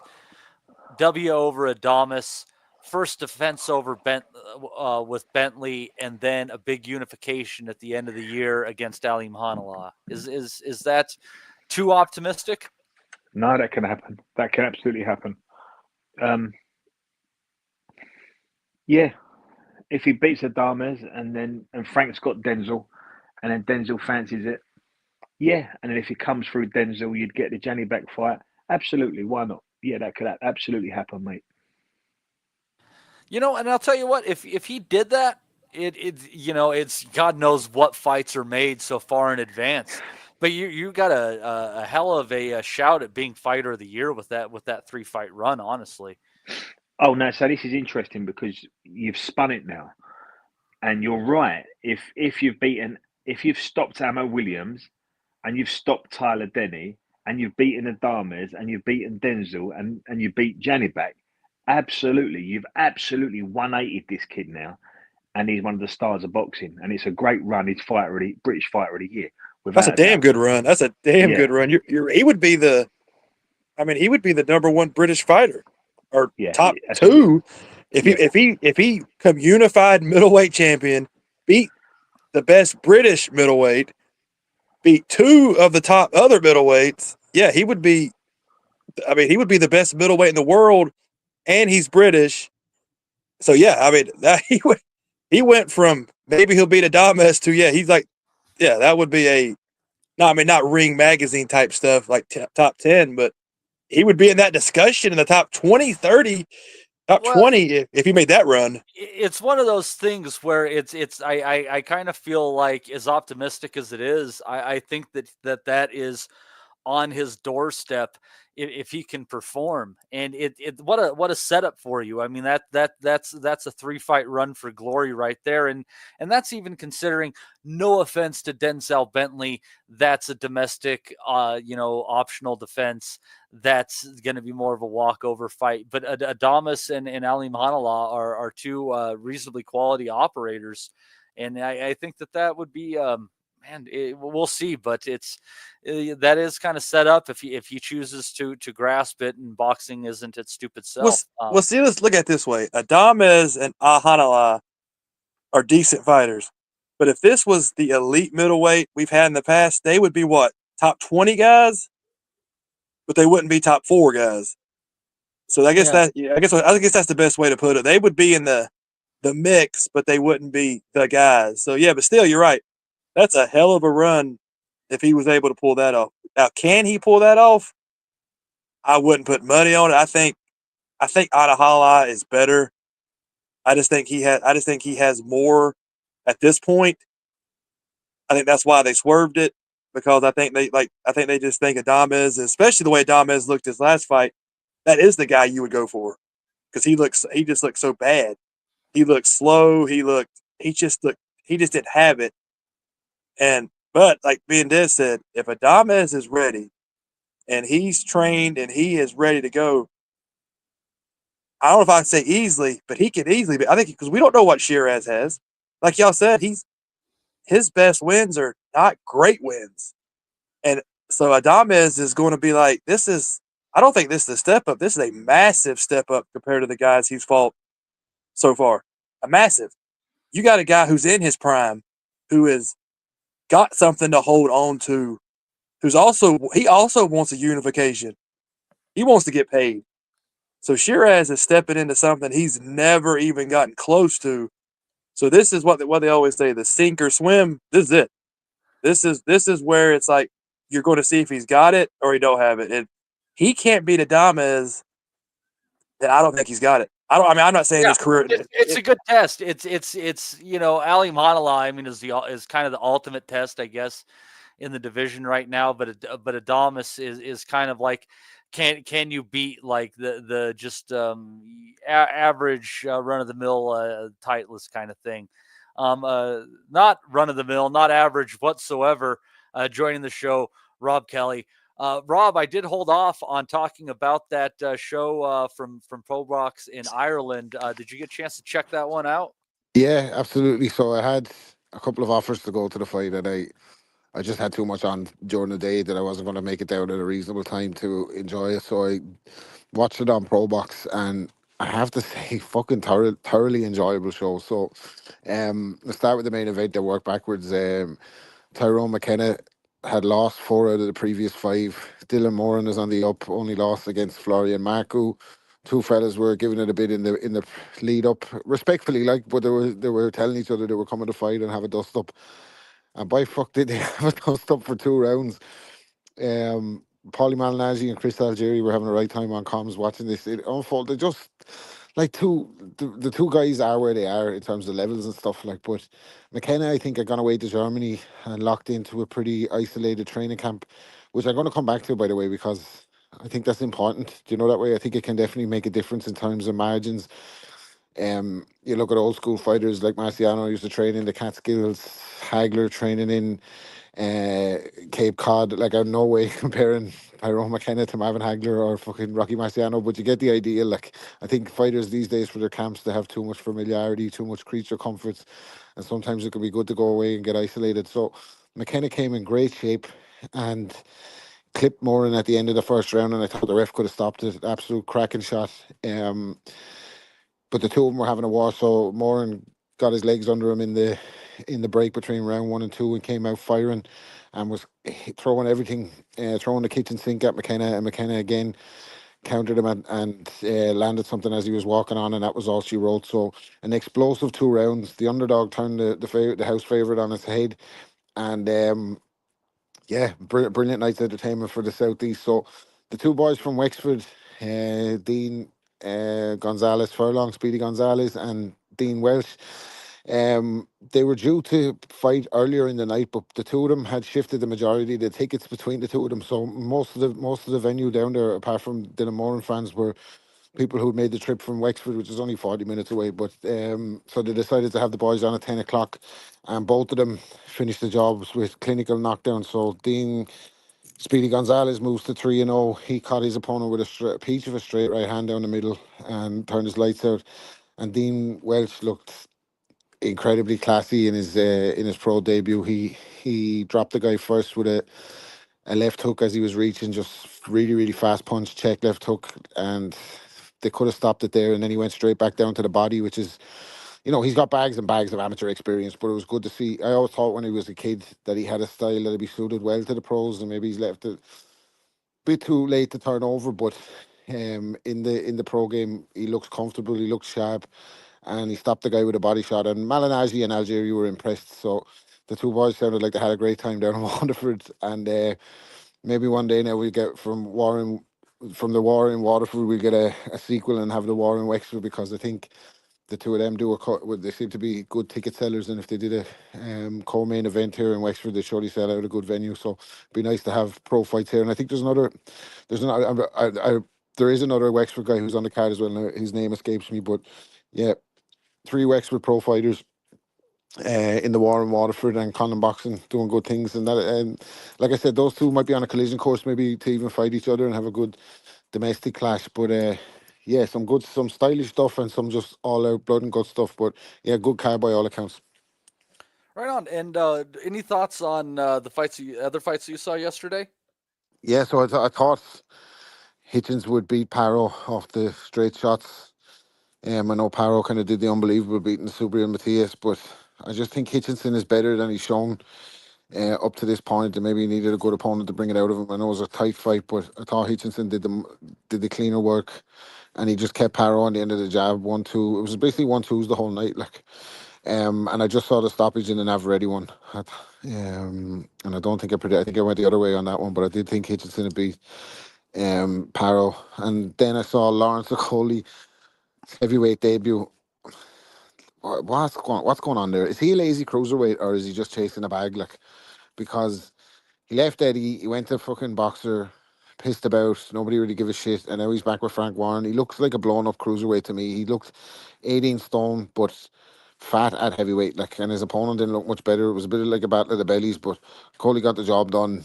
He has skills, and no doubt about it. There's absolutely no doubt about it. He's a talented guy, but I don't know what he's doing up at heavyweight. Maybe looking for a payday, like maybe him versus Dylan White. I don't know. They have a bit of history going back and forth, don't they? So he's a good fighter, but I just don't think he belongs at heavyweight. I can't see him going on to prove me wrong either. I don't know what he just didn't look. His frame is a cruiserweight's frame, like, I think. So obviously, there's only 2 ways. Like, he's either he can't make weight, which would indicate he's lazy, or else he came in 3 stone heavier than he's ever been last night, and it didn't look right on him. Now, maybe he needs to just find a different way to make weight. But I don't know what's next for him in that division. Yeah, we talked about that a bit earlier. That's a bit much weight to pack on. If he wants to give it a rip and become in there about 240 or so, that might be a different story. But 260 pounds, I mean, he was a big boy. Thankfully for him, he was coming in with a very limited opponent in that situation. But yeah, it was a decent one. You didn't see Rabisi? Oh, I saw the no mass. Yeah, I saw the no mass. What went on? I didn't see the context, so I honestly only saw that clip, so I didn't see the full context. Did he just jack it? He said he started seeing devil. That's his words. Justin and Des seem to be on the side that he bottled it. So yeah, didn't see enough of the fight. Maybe he's there's something about him, isn't there? Like, there is something about him. Like, I don't know. There's a question mark over him, but we'll see. Yeah, it's gonna be hard to come back from that. Like, yeah, something like real old Lanier Solis about him, kind of, right? It's sadly stereotypical Cuban. Lara's like the only one who's been able to get through it with this fighting once a year kind of thing. He's got a good gig going. God love Landy Lara. He's got it figured out. He should be writing a book. Isn't Lara and Eubank mates? Eubank Jr. Isn't that going to be the fight for a world title? It's been rumored. I think that depends on their ability to make that Conor Ben fight for Eubank, but I don't know. We'll see. That would I kind of think I've been thinking for a while that as Lara's going up in age and such, and he's at this a little bit higher weight, like, he's got to be there for the taking at some point. And that he could be the guy. I don't know. He's got a sturdy chin. He's going to be do better than most of these guys have been doing. I think Lara punched the head off Eubank Jr. Even though, but I don't know. It's kind of the only interesting factor in the fight is that Lara somehow holds the title at 160, doesn't he? So, that might be what they're after. But yeah, I'd say the Ben fight's the one they're looking for, obviously. Ben fights money, the Lara fights title. Both things that I think that Eubank Jr. certainly wants. But anyhow, let's move on to some previews here. Not much to say about these fights on Fridays, but I'm just gonna kind of run them down for the sake of the matter. So we're gonna have something on DAZN from London. Don't have an opponent on ESPN. There might be one on BoxRec. George Littard is going to be in there. Shannon Ryan. versus Kate Radomska. Jimmy Sains, Ruben Angulo, Macy Rose Courtney, and Claudia Ferenczi. There you go. Carol Itoma is going to be in there trying to build himself back up as well. Let's see here. Then they're going to have a DAZN card that evening from Florida. Antonio Vargas and Winston Guerrero. That's over 12 rounds. There must be some sort of title implications there. At bantamweight, Gergen Hovanesian's in there against Patrick Mailata. And then just kind of a bunch of junk, I think. Let's see here. From Australia that same day. This would actually be earlier. Got a women's title fight. Kay Scott, Desley Robinson. I think so. That's women's. Yeah, it would be 10 rounds for a vacant title. Yeah. So going to have that going on there and a couple of other fights. Shannon O'Connell's going to be on there. Victim of Ebbs. Let's see here. And then let's see here. Let's touch on this one first because I think this is probably the weakest of the random cards that are going to be coming up here. So this is going to be from Liverpool. Got a couple of women's title fights on there. Natasha Jonas against Ivana Habazin. Lauren Price against Bexy Mateus on there. Then we're also going to have some dudes in there as well. Stephen McKenna against Lee Cutler. Mark Jeffers against Alvis Ahorga. Vidal Riley against Steve Alundo Nintiri. Des, any thoughts on that card?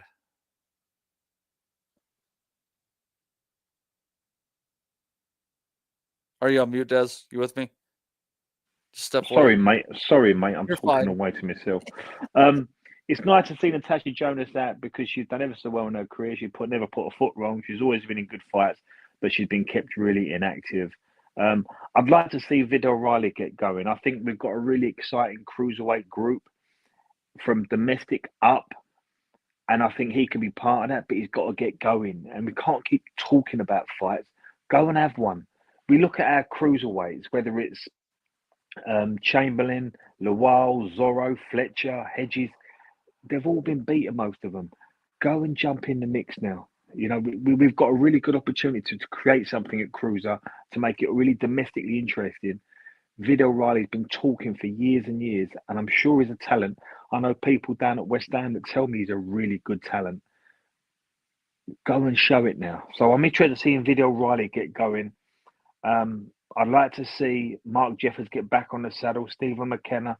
But yeah, it's an interesting fight. It's an old-fashioned card. It's not a lot of fireworks, but it'd be interesting. It's not what I expect from. If I'm being brutally honest, is this a Sky card? It is, isn't it? It's not what I expect on a Saturday night of prime time boxing. But we could have the conversation where we think Sky are going, and like, are Sky going to stick around? And when you look at cards like this, probably not. It was like the last days of Rome. But if I'm going to try and pick something out of it, there you have it. If you're interested in seeing Natasha Jonas back, I'd like to see Vidal Riley. And it's interesting to see Mark Jeffers get back on the saddle. Yeah, and it's the women's fights. Jonas's opponent has been in there with Clarissa Shields, a couple other names coming up short against him. And Lauren Price's opponent, she's 7-0 with 6 knockouts. She's from Colombia. The best record on her ledger was her first fight, a 12-6-2 opponent, and it's been weird from there. You got a random 1-0 fighter, a couple 4-1s, but she does have 6 of those wins by way of stoppage.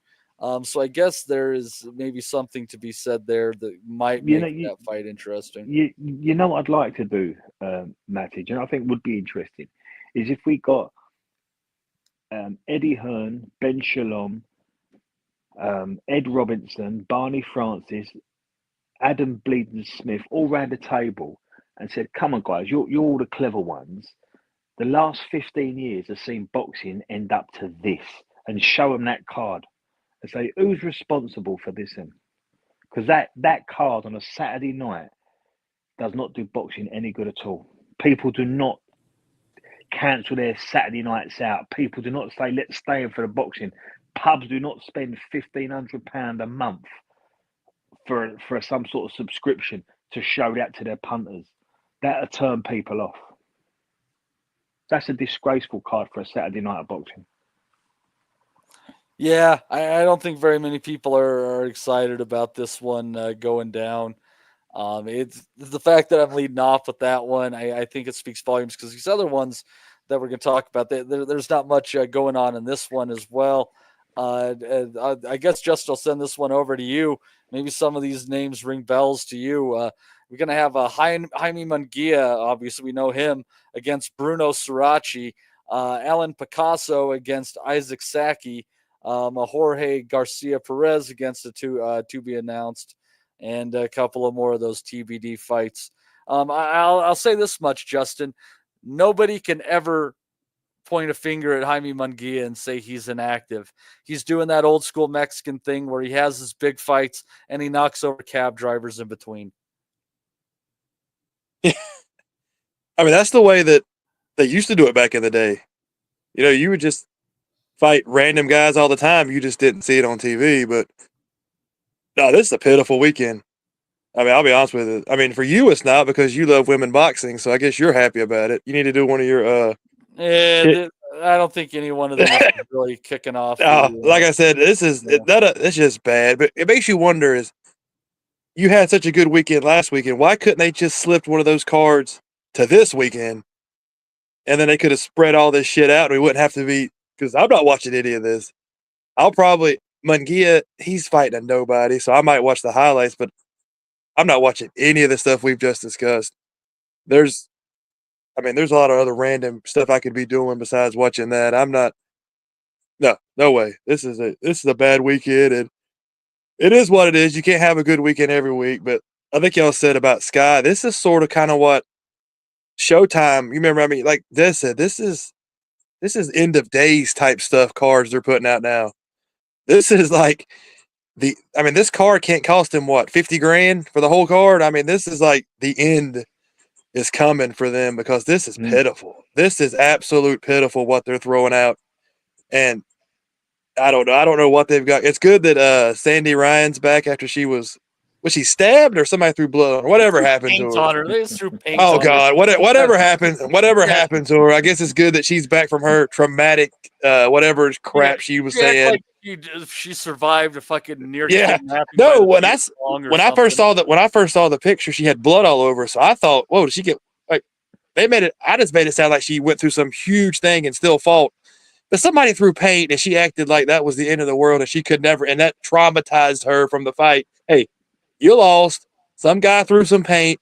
Live with it. Shit happens. I mean, people get shot before, like, not long before fights and still don't complain about it. I mean, she's just, and that was, anyway, that's stupid. But yeah, like I said, this is a bad weekend and it just is what it is. Munguia, I always like Munguia because he's honest about, he is what he is. You never have any surprises with him. You know he's going to put his head down and he's going to show up. So I give Munguia that. Yeah, I like his style. He's just going to be there. We'll see him in a world title fight again because he's going to knock over 3 or 4 of these guys, and then he'll be back in another shot with somebody. But yeah, this is bad. Yeah, it's pretty bad for sure. The other opponent, the fights on there, Alan Picasso.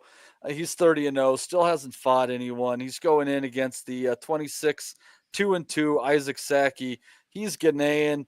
Both of his fights that he's lost by stoppage. He lost to an undefeated. You have Jenny Pavlov, who was 4-0. He could be one of those guys with a good amateur background. 9-0 Wasiru Muhammad. So yeah, he's got a pretty weak record as far as it goes. And then the opponent I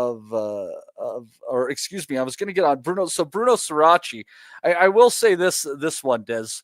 So Suraci, I think, might be interesting for a couple of rounds against Munguia. He's a French boxer. He's 25-0 with a couple of draws, only has 4 stoppages. So I think he's going to be a cutie. And we've seen those cuties give Munguia some trouble. But I do think you'd have to give Munguia the odds on to catch up with him. Yeah, this is a Munguia jumps on this geezer and sets about him, and it gets rid of him inside 7 or 8 rounds, depending what type of Jaime Munguia turns up. Look, Jaime Munguia is a good fighter. Okay, he's operated at a very high level, and if you go back through Jaime Munguia's career, and I'm going to get this one a little bit, but he got rid of John Ryder. He beat Derevyanchenko. He's been in with Canelo. He's been out since Canelo, hasn't he? Did he fight? He fought Bazinian. He fought Bazinian, and it was only Correct. like 2 months ago. It was like in September. Right. 2.5 So months why? ago. So why does he need this fight now? Why can't he step up? I mean, I understand what He you're packs saying. him in Mexico. I think I think they put him in against basically anybody, and they'll put 8, 9, 10,000 people into a bull ring. Everybody will make some cash. He'll stay active. It's almost like a sparring session with a paycheck. Yeah, I the guy understand he's that. fighting was fighting 8 rounders up until last year, and his last fight was in December 23, where he stopped the guy in the 12th round. But before that, he was still fighting 6 and 8 rounders. So you got to be thinking he's coming in as an opponent just to hang in there, like, and Munguia blazed through him. Like, And no doubt, Robbie. I mean, we can't go through all his fights, but he's probably never left France, has he? I wouldn't think. That's a good question. Actually, let me check that. I wouldn't think so. I've looked at He his was fighting last. in I've Marseille looked or at his something. last 4 or 5. He's not left France, so no, he's not travelled. He's not a puncher, and he's only done 1 8 round. He's only ever done beyond the 8 round distance once in his whole life. So he's coming in to get slaughtered. Look. I understand where you're coming from, Matty. You've put me straight. He packs him in Mexico. He keeps him busy. Everyone gets a few quid out of it. But this is not good for boxing. Look, not so much harming on gear. I'm still disappointed with that Sky card they're putting out next week. I'm not quite sure how boxing's got to this, because we've got promoters all over the country with fighters who want to get busy, who want to stay active, and we've got fighters that are quite prepared to step up and take big fights. So why is Sky giving us this on a Saturday night? It's a weird one. I think because Isn't it there's a weird? lot of the schedule is building towards this pure music thing, which is going to be across all the platforms, isn't it? But I don't know. For Sky, there's such a massive sports platform still. Like, everything that they do generates such good traffic. You look at the soccer podcast, The Overlap. That's so popular because the boys are on Sky every week. Like Carragher, Yeah. Keane, Neville, And they're on it's a TV. good product as well, isn't it, Rob? Yeah, 100%. And Eddie, what we look at, we used to cane Eddie. Eddie was a very, how is he saying it now? His fighters are getting beaten now, so now he has a different. He's singing from a different hymn book where, fellas are going to lose on the way up. But Eddie minded his fighters and he matched them very well. But he met one thing I would say about him is that he absolutely maximized the potential of the Sky Sports platform, and I don't think Boxer have been able to do that since they went in. I don't know if it's a personality thing, if it's a will or a determination from the network, but you should be able to use Sky as the platform. Sky was the platform for launching the careers of IFL, for so many, so many offshoots of because they saw them there first with Ringside, the George Groves, James DeGale, the Carfroch, George Groves as well. Yeah. Those fights were built on Sky initially, and then everything else is a byproduct of that. I think Talk Sport now is a massive platform that you can use to bring fighting to the mainstream with the likes of Simon Jordan firmly on board. But they need to do more with Sky. Sky is still it's still the number one sports product and even if fellas are watching it on a bootleg subscription, whatever it is, it's there. Like, and stars were born on Sky. Stars were born on Sky who made money beyond their talent. And there's nothing wrong with that. That's what I think fighters should get. If the footballers are getting paid massive money, I think the fighters should get paid just as much because they're getting punched in the head. Like, so you look at the likes of Dillian White, these guys, Dillian White, Tony Bellew, you name it. Like, fucking guys were built on Sky, on the platform of Sky, and I don't think Ben Shalom has broken through one fighter since he's got that contract. Like, I don't think he's good enough to have that role either, Rob. I think no, he's I made a think right hash of it. I think he's made a balls of it, 100%. It's time for him to step aside for another promoter, Dave Mazeltov. Oh, come on. Anyhow, yeah, it's that one was it's rough. There's not a lot going on there. So that's the Munguia card. Now we're gonna step over to because I'm saving it because I think there is one fight in the United States that I think could be an interesting fight with some implications down the road. It might be entertaining. So we're going to save that card for last. But this is a card that's going on from Gibraltar. This will be no, this is Monaco. Excuse me, I thought it was from Gibraltar. Well, whatever. I think I wrote something wrong on the show description. Oops. But we got the Siobhan Clark against undefeated Leonardo Mosquea. We got MJ Akhmadaliev taking on Ricardo Espinosa Franco. If anything, he's a puncher. Beatrice Ferreira taking on Licia Budersa. And this the one fight that I think is kind of interesting on this one, at least on paper, is Gary Cully against Maxie Hughes. And I think that this fight is a good little test for Gary Cully. It's a good one for Maxie Hughes to see if he still fills it out at excuse me, Jesus. As if he still has anything to prove at lightweight. But I just have a feeling here, and Rob, it's just this hunch that I have on this one that other than the Kambosos fight, and Kambosos isn't much of a puncher, these wins that have elevated Maxie Hughes recently, where he was underdogs, they generally have been against guys who started at lower weight classes. Cully is a monster, and I'm feeling that not only is he going to win this one, I know he's kind of been on a tough run after that knockout against Jose Felix, but I'm kind of feeling like Cully knocks him out. What are you thinking, Rob? I really don't know, because I like Cully when I saw him first. Obviously, like, fucking little bit of bias for me, like, you know, that way. I like to see the Irish fighters do well, like, if they can. Yeah, but that diva shit is over the top, like, right? Is that part of it? It's just like that persona thing. I think that's it. I just think it's a generational thing, you know, that way. I think it's a generational thing these days. I think the younger fighters come up idolizing guys in that era. Like, a young fighter these days might be like, one of his heroes might be someone who just has a YouTube channel. Do you get me? Like, his heroes mightn't be like fucking Hagler, Leonard, Hearns, Duran. Like, he might grow up watching fucking entertainers, you know, that way. So I think it's a generational thing. We might miss I might not get all that, like, to get me. And I like a bit of fucking, I'm a fly guy myself, you know what I mean? I like the fucking bit of fucking nice stuff, like, so I get all that point. But what I'm saying about Gary Cully is, I don't know if he's at the wrong weight, because like you said, he is a very big guy. I think he looked flimsy and fragile the night he got knocked out.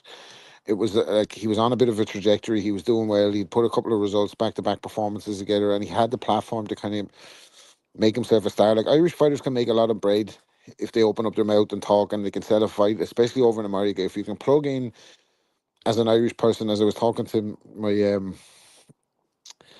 my wife's uncle today, he's from Donegal, but been based in New York for fucking 30 years or whatever, and they often go down, like, to Madison Square Garden if there's an Irish guy fighting, like, and, you know, a lot of the guys, like John Duddy was very good at that. He'd go over, you know, from up north, went over, made friends with everybody in New York, and he used to fucking pack out the Garden Arena, like, obviously not the fucking main thing, but what the point I'm making is Irish fighters can make a lot of bread in the States if they plug into that demographic. So sometimes opening your mouth is a part of that, and I think Gary Cully was on the path to kind of engage people like that. I'm Rob, going around the houses. can I ask a question, Sorry. Rob? Can I ask you a question, mate? Of course. Do you think the amazing success, the draw, the publicity that Conor McGregor's attracted, do you think that's had a bit of an influence on the young fighters like the Gary Cullys in the way they put themselves out there and the things they say and the way they behave?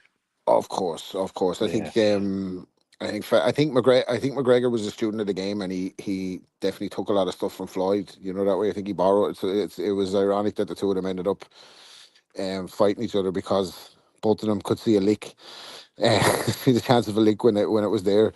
But I'm going around the houses about Gary Cully to say that I think he has his vulnerabilities, and when I saw him knocked out in that fashion, I don't know if he's at the right weight. But I don't know, Maxie Hughes not a massive puncher either, but I think if he can be caught, he can go, you know, that way. But fundamentally, good style. He's got plenty of heart and balls. I'd like to see him do it, obviously, but yeah, I think there's vulnerabilities there. Like, and I think once he gets back like that, sometimes it can be hard to come back psychologically as well. So we'll see. It has the makings of a really, really good fight. So we should see a bit of fucking drama there anyway. So it'll be engaging anyway, for sure. Yeah, this isn't the worst card. As we're looking there, it's definitely not the worst card of this weekend. A couple of fights that are worth looking at there. And Justin, I think the Siobhan Clark fight against this Leonardo Mosquera, it's interesting just in the fact that, Mosquera has a lacking record. He is undefeated at this point in time. But we saw Siobhan Clark really having to bite down to get through the last few rounds against Effie Apache in I think what was a 10-rounder. This is his first 12-round event. So it'll be kind of interesting to see if Mosquera is that same kind of hard fighter that can press him, get physical with him down the stretch. Because if I recall, I'm not even sure that I don't know if I scored that fight for Clark even. I think I might have had it a draw or for Apache. Where's Mosquera from? Is he like I didn't see where he was from, but Clark, he's decent. He's got to have a weird story, Justin. So Mosquera was born in the Dominican Republic, and now he resides in France. Okay, he might have been from being one of the pussiest people in the Dominican Republic to one of the toughest people in France. A decent move. Now, you never know with these guys. If he's got a good chin, then yeah, he'll push Clark because Clark's decent. And that one, I don't know. Who knows? Nobody knows who these random guys are. But recently, a lot of British fighters have had a tough time versus these random Hispanic guys that just show up out of nowhere. It hasn't been good for them lately. So, especially with Eddie Hearn, this just random dude showing up and knocking the guys out. So, who knows? And as far as Cully goes, I think Maxie Hughes is done. I think he was done his last fight when they had to pretty much stop it. So I think Cully will just land some big shots and they'll probably pull Hughes 7 or 8 rounds in because Hughes, like Rob said, he just doesn't have any power. And unless Cully's completely drained, then yeah, he should stop. I think Hughes will probably have to pull it 7 or 8. And Clark, who knows? I don't think Clark is. I don't know. Like I said, you just. Oh, you broke up there, Justin. So who knows? You broke up there. What was last 7-8 seconds you just said? No, I just said usually these Dominican guys can bang pretty hard. So who knows? We'll see. But like I said, I just think Hughes will get stopped late and Clark should beat this guy. Yeah, it's interesting because a lot of these Dominican guys are chinny stylists. I found out there seems to be a bit of a developing amateur system there as far as it goes. And a lot of these guys, Samson Lukowitz has been pulling out. He's been throwing a lot of, we'll call it Dominican darts over the last handful of years. And a few of them have stuck. There have been a couple of decent fighters who have emerged from that bunch, even if there hasn't been necessarily a huge standout. There's been a few when I think De Los Santos was one of those guys. So anyhow, Des, what do you think of this card? And I haven't seen the numbers on it yet, but if you were a gambling man and you were seeing a decent number on Cully by stoppage, do you think that's a worthy bet? Maybe. I like Maxie Hughes. I like Gary Cully. So I'm not quite sure if Cully can get to Hughes. I think Hughes might know enough to see out the fight and get to the last bell. I think Gary Cully's probably a bit too fresh and a bit too big for Maxie Hughes. If he gets the weight right, I think it'd be a hard night for Maxie. I think Maxie's coming to the point now where he's had that wonderful window where he was surprising everybody, and I think his trajectory might be on the down tilt now. He's had some hard fights with Zepeda and Kambosos, although he should have got the Kambosos one. He had a hard fight with Galahad, although he got that one. I just think time waits for no man. I think Maxie's just on the end of that now, and I think Gary Cully be too fresh, too young, and I think he will. And I think what goes against Maxie is he hasn't got no pop. And I think you'll need that to get Gary's respect. I don't think he'll be able to do it. So I think Gary Cully beats Maxie Hughes. With the Clark against the Dominican kid out of France, it's an interesting one because both of these two have found out that your punch only gets you so far. You've got to start having a bit more about you. You've got to be a bit cute. You've got to understand angles and distance. and you've got to start looking for shots now and being accurate. And Chev Clark, who's clearly heavy-handed, very heavy-handed, he's walked through the first 5, 6, but now he's coming to a point now where kids want to win, and he's fighting kids that don't like getting beat, and that might be something that might change the output of Chev Clark, and it certainly can be said for the opponent he's got next week. I think the first 2 or 3 rounds will tell us a lot about this one. They're fighting for a vacant European title, which is a belt that comes with a lot of meaning and a nice few quid. So they'll both want to win it. So we'll see a little bit about Chev Clark. And I've always said this about Chev because I've watched him from the start. If you could get him into round 6, 7, and 8 and keep him behind on the cards, I just wonder if he'd get desperate and start reaching, and I think he'd lose his shape. And I think that's when you're home and dry with Chev Clark. But you can't let him land. He is heavy-handed. But this is a level above domestic now. This is a level above of his novice coming out in his career. He's now fighting for titles. So we'll find a little bit about Chev next week. It's a hard one, but I won't know until the first 2 or 3 rounds. I honestly don't know with the glossy record against a limited opposition. I don't know if this is a step up or a step down from Apache. I honestly have no idea.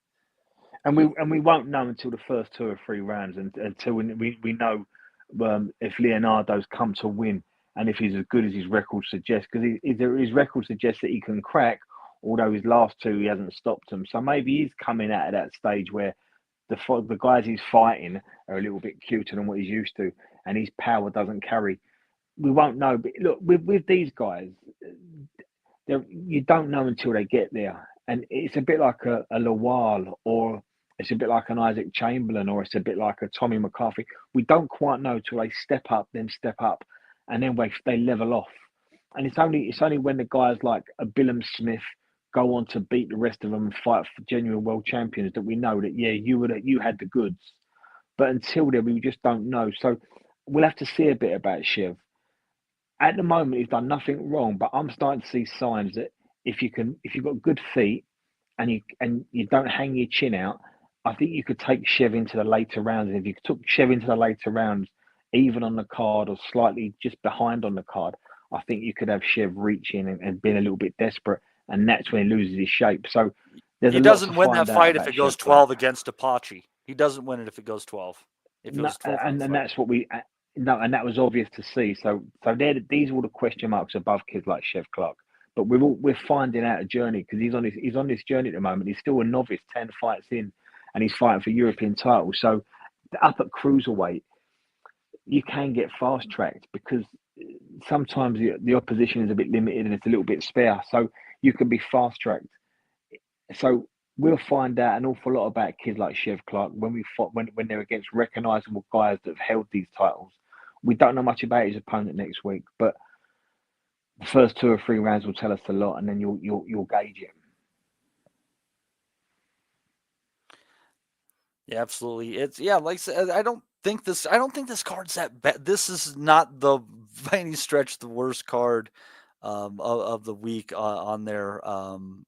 So it's we can knock the other ones, but this card from Monaco, not awful. This one from Ontario, California on DAZN. There's a few on there that might not be good. We'll check it out. A few 10-round fights. I'll get deeper into these records here, but let's see here. Before we get into the main event, I'll send this to you, Justin. Let's see here. The undercard got Charles Conwell against Gerardo Vergara. He's still hunting down that first title chance. You got Scrappy Ramirez coming back against Efren Boy. Marlon Esparza trying it out at 118 pounds, taking a couple of weight jump against RLA Mucino. Victor Morales against Jose Ortiz. And the rest are like 8, 6, and 4 rounders. Any thoughts on those handful of fights? I mean, Scrappy's an annoying little fucker, though. He gets on my nerves, so I really don't. I hope he loses again. I don't like that guy. There's something about it. There's just something about his face. Something I can't stand his whole persona. I hope he loses. Conwell is, if I remember right, I remember last time I was bored watching him. He's nothing. I don't see big things for him either. So it's okay undercard. It's I mean, like I said, Scrappy. I don't know what it is. First time I saw him was like on that Facebook Live for De La Hoya's Golden Boy. I don't know. There's just something about that dude. I can't stand him. He has no power, but he fights like he does. He thinks he's better than he is, and he's just not that good. But yeah, this is another. I mean, if I have nothing else to do, which I figure I'll find something to do, I probably won't watch that undercard. Yeah, it's definitely lacking, to say the least. Let's see here. Conwell's opponent. Let's take a look at him. He is undefeated currently, so that's a little bit of a question mark.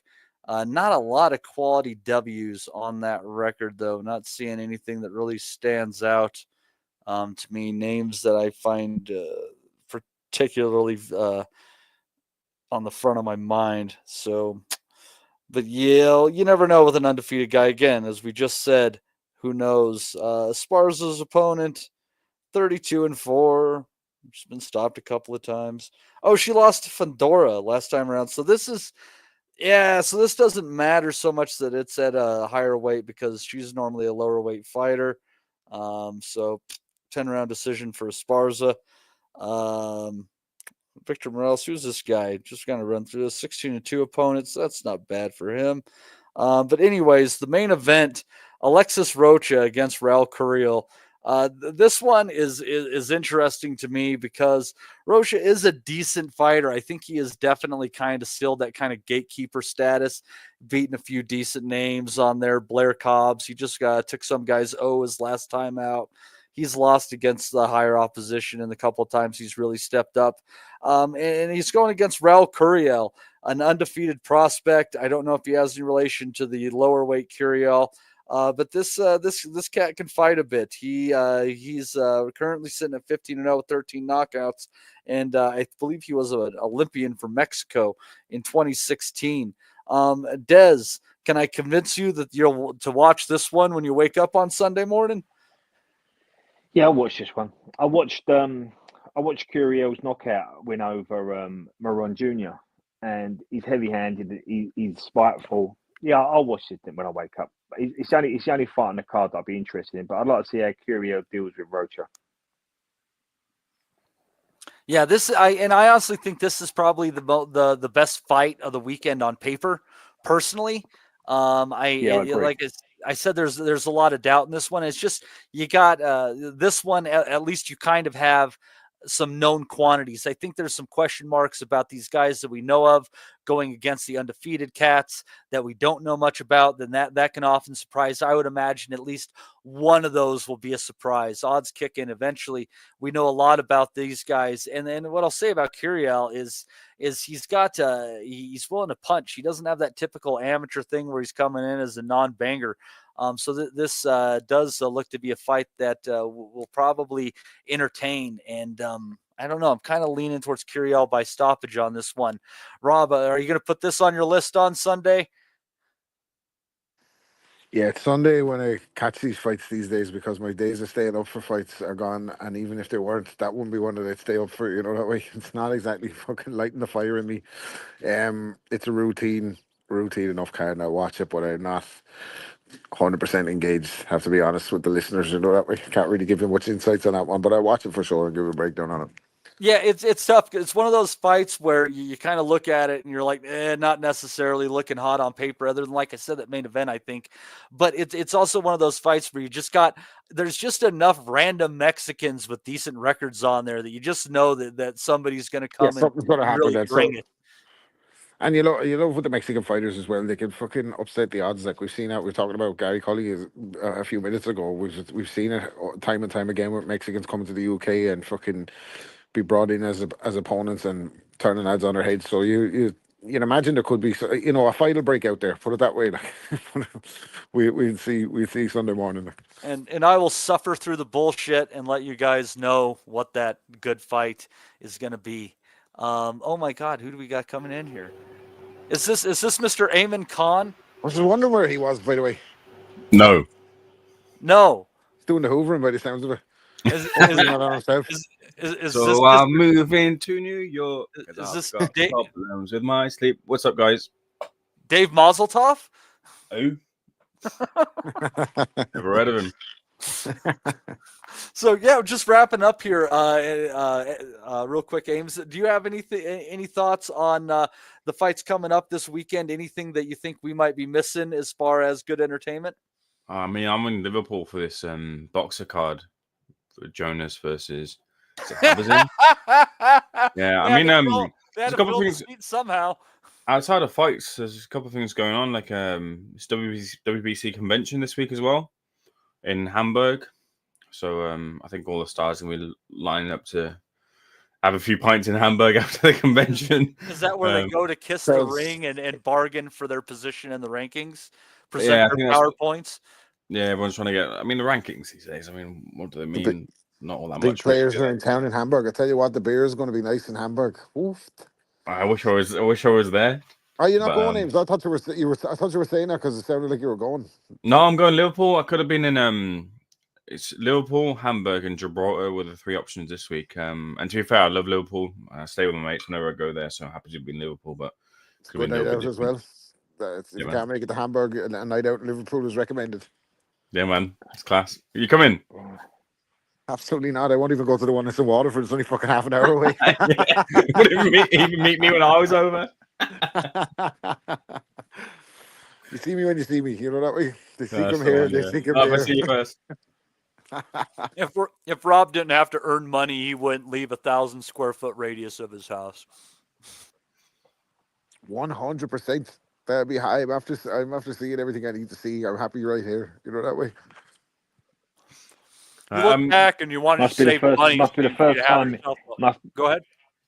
Must be the first time in boxing history, though, in the history of the sport, where we've got 5 or 6 televised cards from around the world.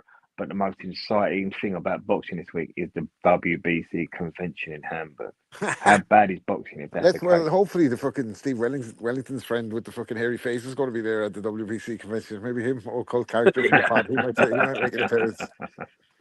Well, as GGG would say, it's going to be a big drama show.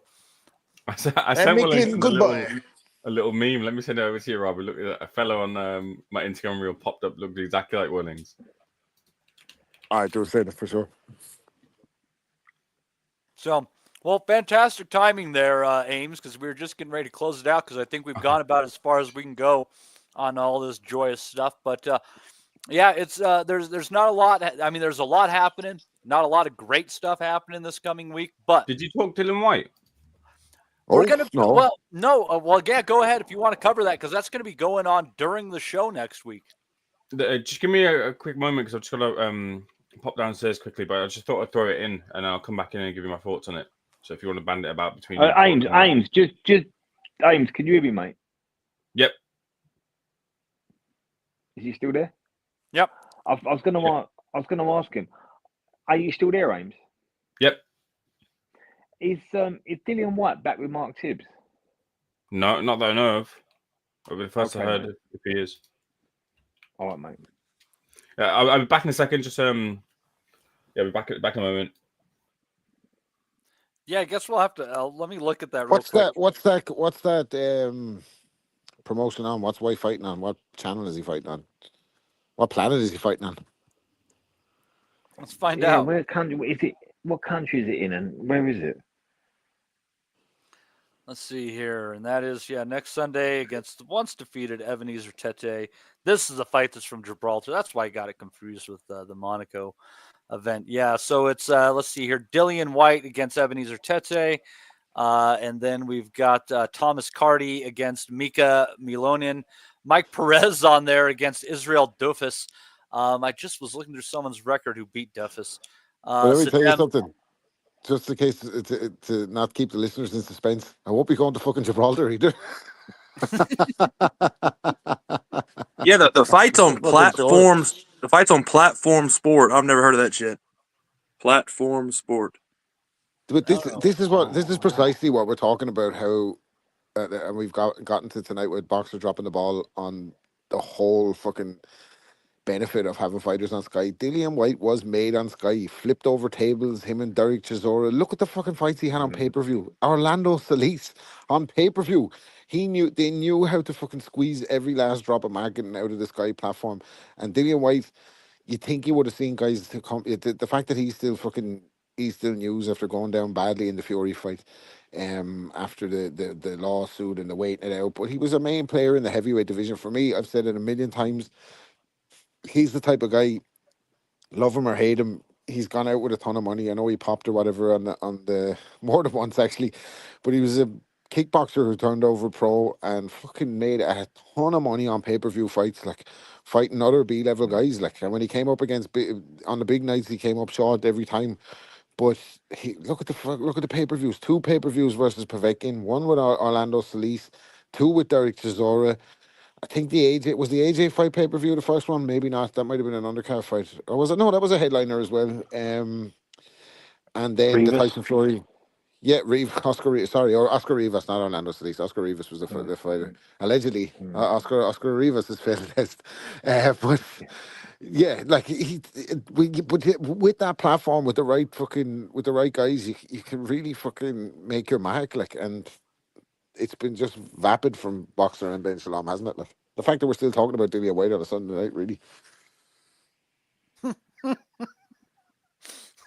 Yeah, that's what our lives. And Rob, this is and Rob, you could argue the job Sky did with White got him the TNT pay-per-view with Fury. Rob, 100%. Sky done a good job with White, you know. 100%, and he was cute enough as well. He had his own management company, has his own fighters fighting on that platform as well, and he never signed a long-term deal with Eddie either. He was cute enough, like he was a fucking very shrewd guy, and made a ton of money out of the sport. And why he's still campaigning, I don't fucking know, man.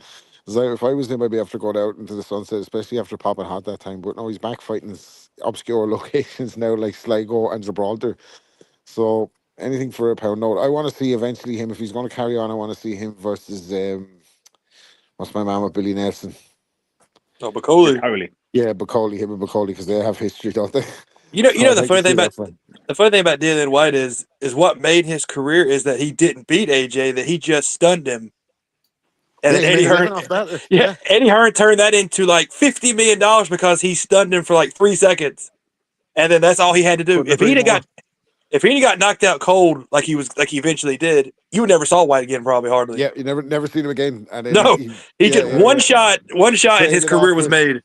Got fellas on the slide, fucking talked a good game, flipped over a few tables, did his thing, like, you know what I mean? Or fucking cursed it, made friends with Coogan off IFL. He was a very, very shrewd guy. He made a ton of money, but he's one of the ones that made astronomical money compared to his talent. Like, and I don't understand why Ben Shalom hasn't been able to do the same with Sky. Like. Correct.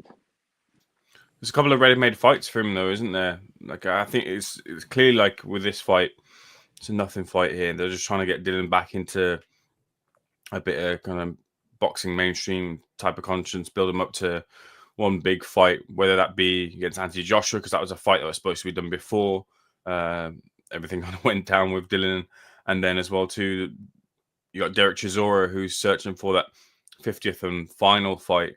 And they've had 2 wars in the past, which have provided a lot of entertainment in those 2 fights.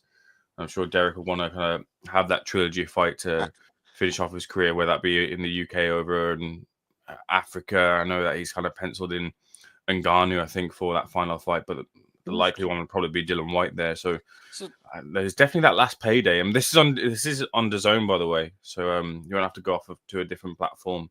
Well, I've said before, like, if Chisora keeps fighting, he might die in the ring. But that Ngannou one in Africa don't sound fucking great. It doesn't sound like a great prospect for me.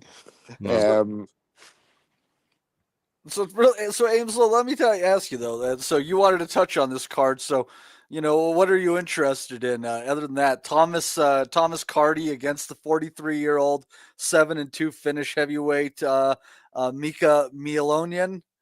Is that a fun one for you? Let's see here. What about 3-0 Sadem Ama against Esther Koneskna, who is currently 7-30-2? Mr. Anson. No, Matt, you don't have to go through all the rest of the card. There's not really all that much there for boxing fans, apart from really Perez, Carty, and White.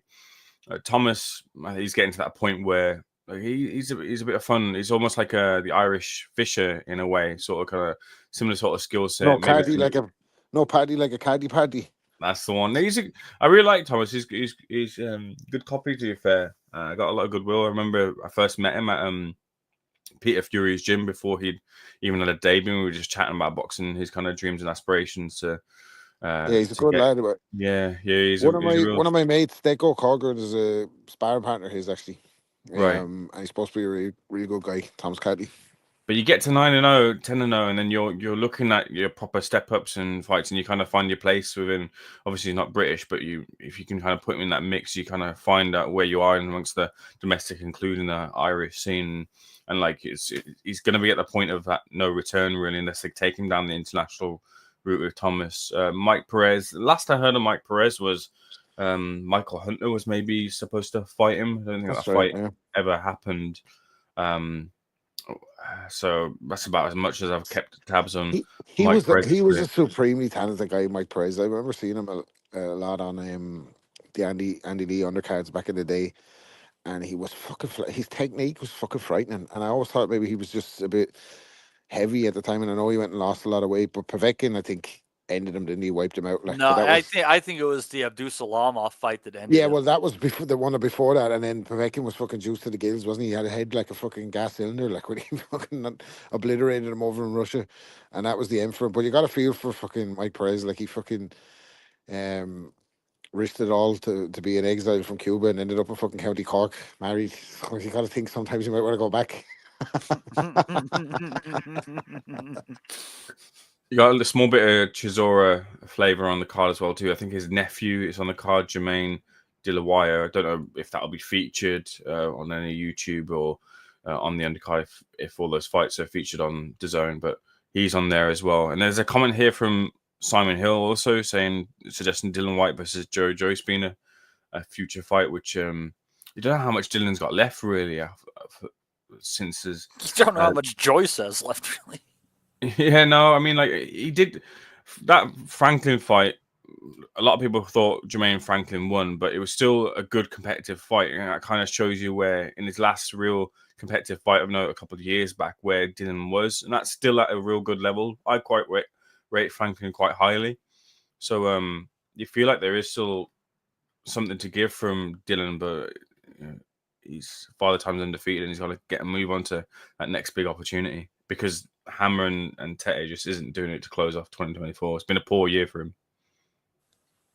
Yeah, it's not much to write home about for sure for Mr. White there. But yeah, he gets a trip over to Gibraltar. He gets to make some money. Tete is sure not going to provide a whole lot of resistance. The only loss on his career was what was that? A 1-round loss to Dubois or something like that. Look how quick the scene's changed since White's been out. Moses Town was sprinting to the top. Adelaide's just knocked out Dakers. Fisher's coming up on the rise against Dave Allen now. He's doing a world tour. Like all these people are getting like real close to where kind of Dylan was, and he's got some ground to push on from. Otherwise, the rearview mirror is going to get, and the fighters in his rearview mirror are going to get a lot closer to him. Even Fabio Wardley as well. Like he's under his management or has been working closely with Dylan White. Like he's knocking on the door of world level now. I think he's just too many miles on the odometer, and he wasn't that skilled in the first place. I will say he took what limited abilities he had just about as far as anyone could at the end of the day. So, but yeah, anyhow, but yeah, so there's a whole lot going on. I think that card's going to be happening while we're podcasting next week. Maybe we'll be nuts and do a little bit of live commentary amidst everything else. But mind you, this week is just nonsense. But next week, the real deal. We're talking Tyson Fury, Alexander Usyk 2. And that one obviously is on everybody's radar. And I think we're going to do a little bit more than usual that week as well. Fascinating fight, by the way. Yeah.